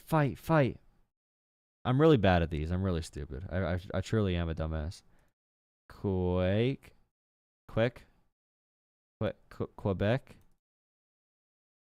Comer. Oh, it's not comer. Shoot. Okay, so C is the first letter. We have CR. Crume. Crude. Oh. What?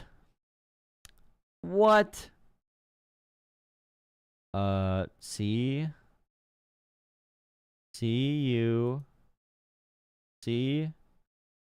U cuck CUEQ U your sir C. I'm really dumb, dude. Okay, it can't be that. Carrot, curry. It can't be curry, right? No, there's a E in it. No. Curie. That's not a word. Cure. Curve. Quick. Curve. Proud. From.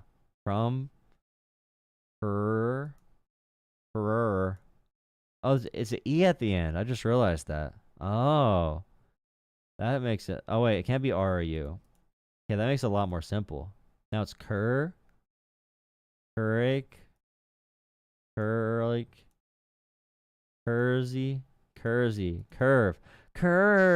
It's gotta be curve, dude. Yes! Oh, wow. I'm so smart.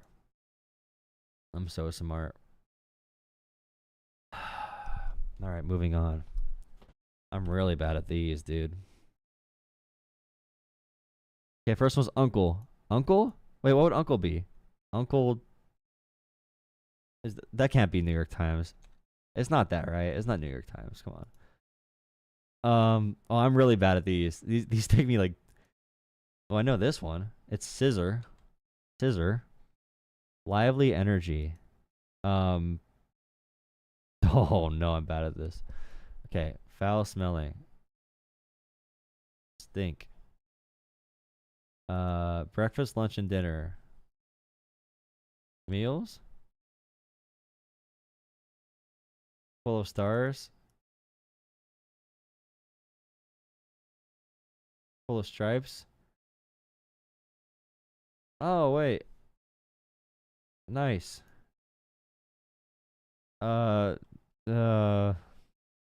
Anal? Month when the American Revolutionary War began? Bro, what are months, dude? Wait, what are months? Oh, yeah. Strink? Full of stars. No. Strike. Stench.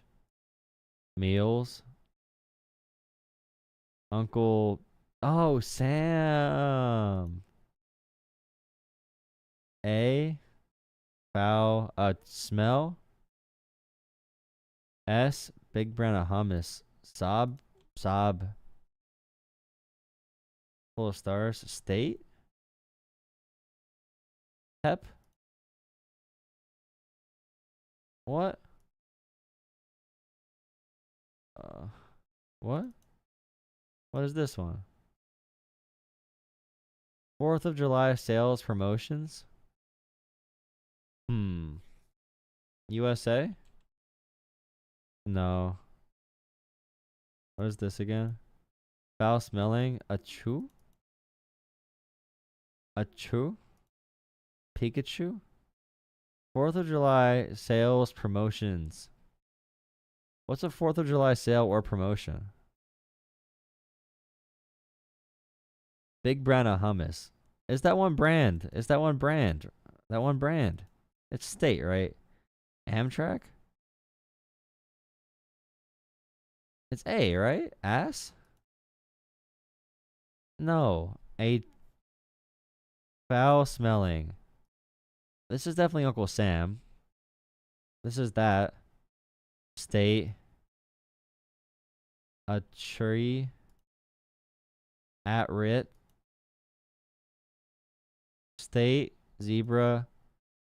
4th of July sales promotions. Fireworks. L. O. Oles. 4th.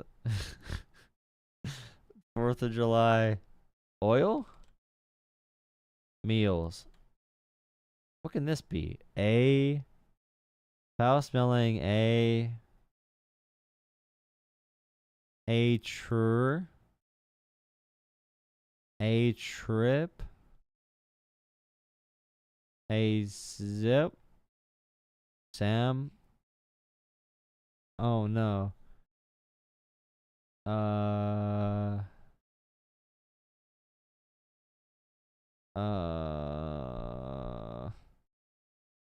Abs.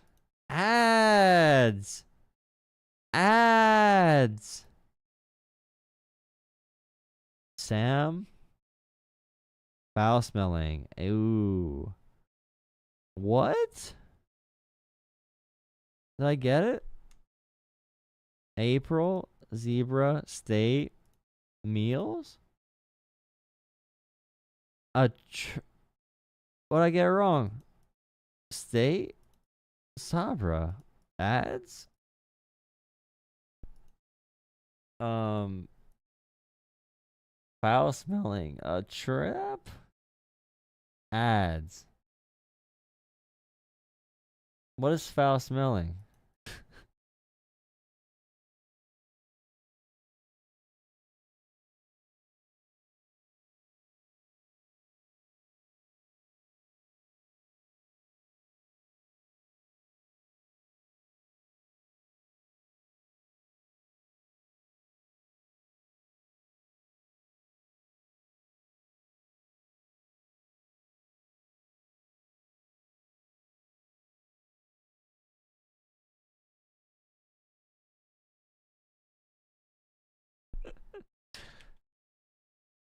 Is that it?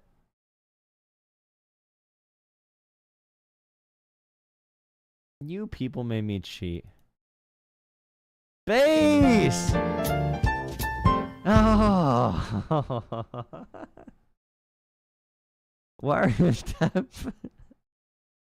I said I'm bad. I was trying not to look. I was trying not to look at the chat. I don't want to look at the chat.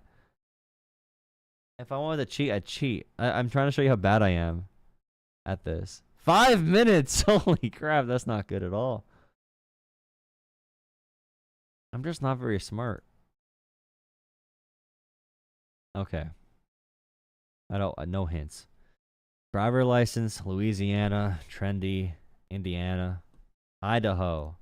They're states. They're being tricksters. I hate them, dude.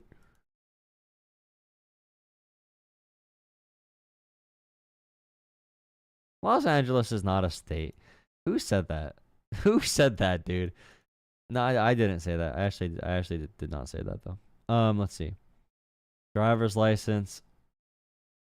I don't know. Freudian concept. Where's inside? I don't know these things, dude. It's all there's always pop culture. Are these ads? Are these like? I'm not looking at the chat. I'm not looking at the chat. I'm doing this by myself. Mediocre. Mediocre, an inch is mediocre, right? Only 1 inch. Lathanium. I feel like these are magazine names or something. right? Trendy, Freudian inside. Oh, inch, mediocre. Los Angeles, Oklahoma, Indiana. Wait, NBA teams?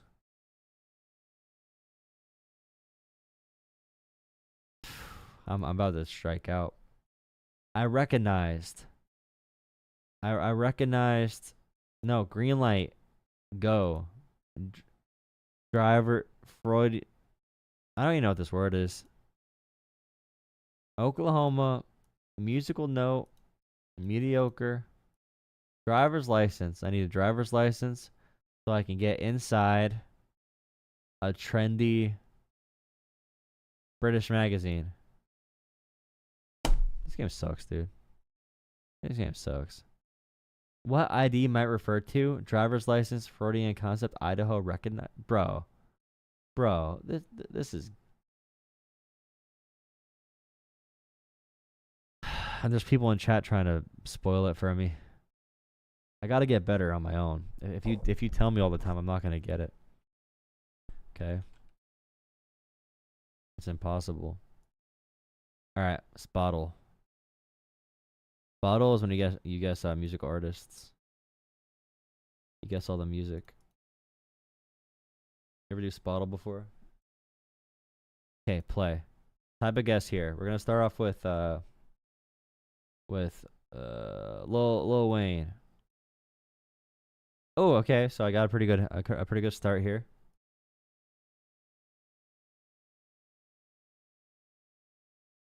Get off my screen. Get off my screen, you advertisements. Thank you. Okay, I got a good start. I have Lil Wayne. All right, so its popularity lower than 18, but it's close. Debut 1999, but it's earlier. Or is it later? It's earlier. It's a American hip hop, American rapper, J. Cole. So it's higher than 2011. It's newer than 2011. Popularity down a little bit. Little baby. Little baby.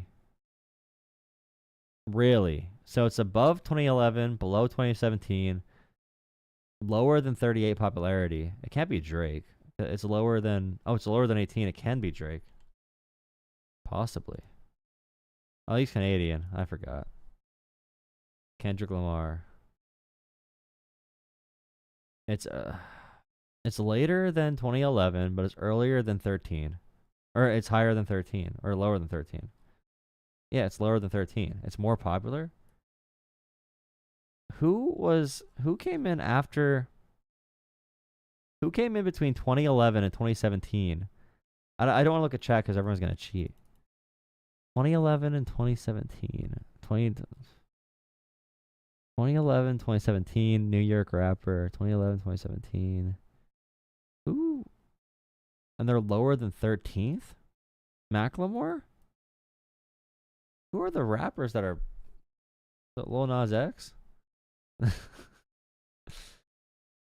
Who's a rapper that's after 2011 that's bigger than...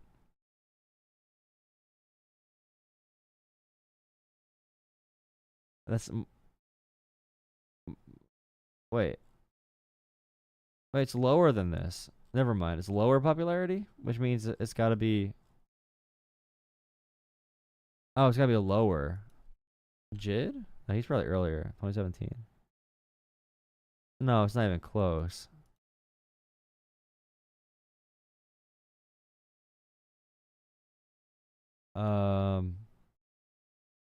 Rappers.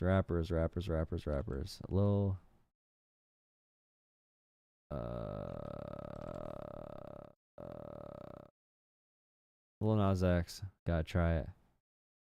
Nope. Lil Yachty. All right.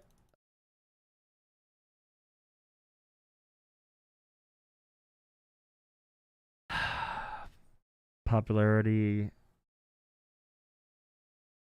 Did I do J. Cole? I did do J. Cole. 2011, 2013. Just a little dicky.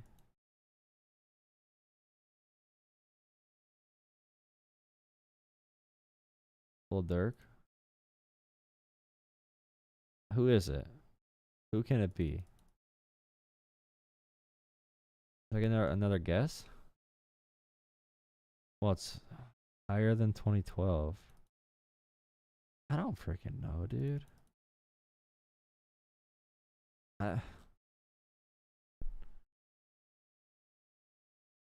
Someone said Travis. Gotta watch out for the noise. Ty Dolla Sign, bro. Travis was a good guess. Same year, 2015. I can't believe he debuted in 2015 though. That seems very recent. I would have never guessed Ty Dolla Sign, bro. I would have never guessed it. Good guess though. Good guess. Jolah. We're just hanging out right now. We're being goofy. Where's that one rhythm game? Oh, there it is. This game's really easy too. Game's extremely easy. I always ace it. That's my final thing I'm doing. This is really freaking easy though.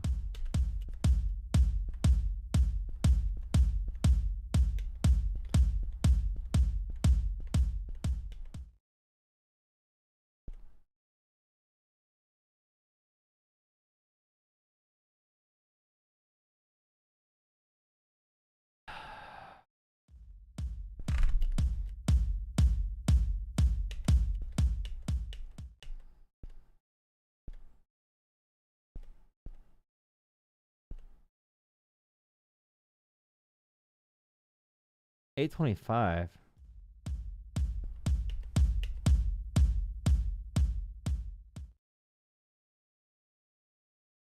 I messed up really bad.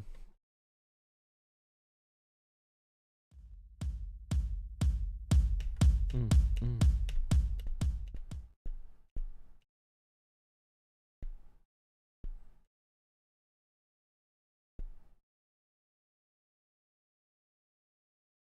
877.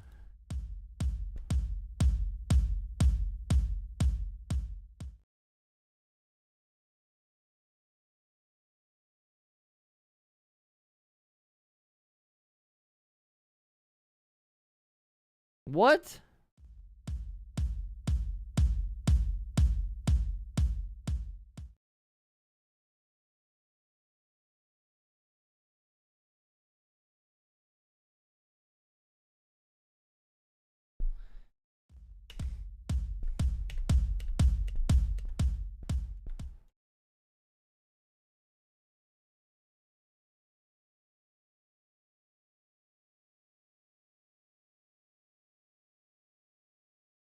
I'm stupid anyway. Alright. GG's. What's going on there? I'll take more calls tomorrow. I'm going to bed. Good night, guys. Hey Jolah, I'm ready to debate if you're down. I really got some shit to say. Hi, good evening. I apologize. I did not know what time it is. I'm calling from California. I just happened to come across your thing on YouTube, and I thought I'd give you a call. It said taking calls after the live chat. Oh, I'm sorry. If you're still here, definitely call in Sunday. Oh no. Call I will be back Sunday if you would like to call then. Thank you. All right.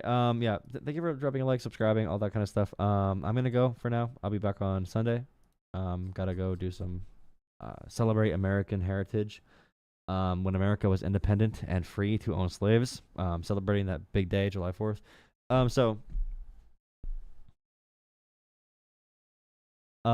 Thank you for watching. Thank you for subscribing. Happy 4th of May the 4th be with you. Back Sunday. Go follow my TikTok. My TikTok's doing really good. All right, go follow my TikTok.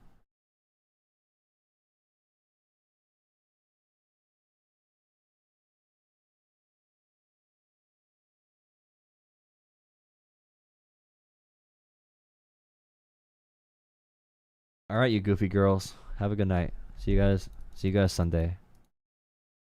Thank you. Thank you for all the donations and everything. Let me check my Venmo really quick. Make sure there's nothing else on Venmo. Nothing else on Venmo. Nothing else. Thank you guys so much again. Have a great night. See you guys Sunday. Join Discord. Discord is in all my video descriptions and my stream description. Join Discord. We have 2 different groups talking in there right now. All right, we need more people. We need a 3rd group talking in Discord, guys. Join Discord. Good night, guys. My stream will be unlisted. If you want to keep on watching the stream or rewatch it or whatever, then save the link to it. It's gonna be unlisted though. All right, it's gonna be unlisted. The stream will be unlisted. All right, see you guys. Thank you again.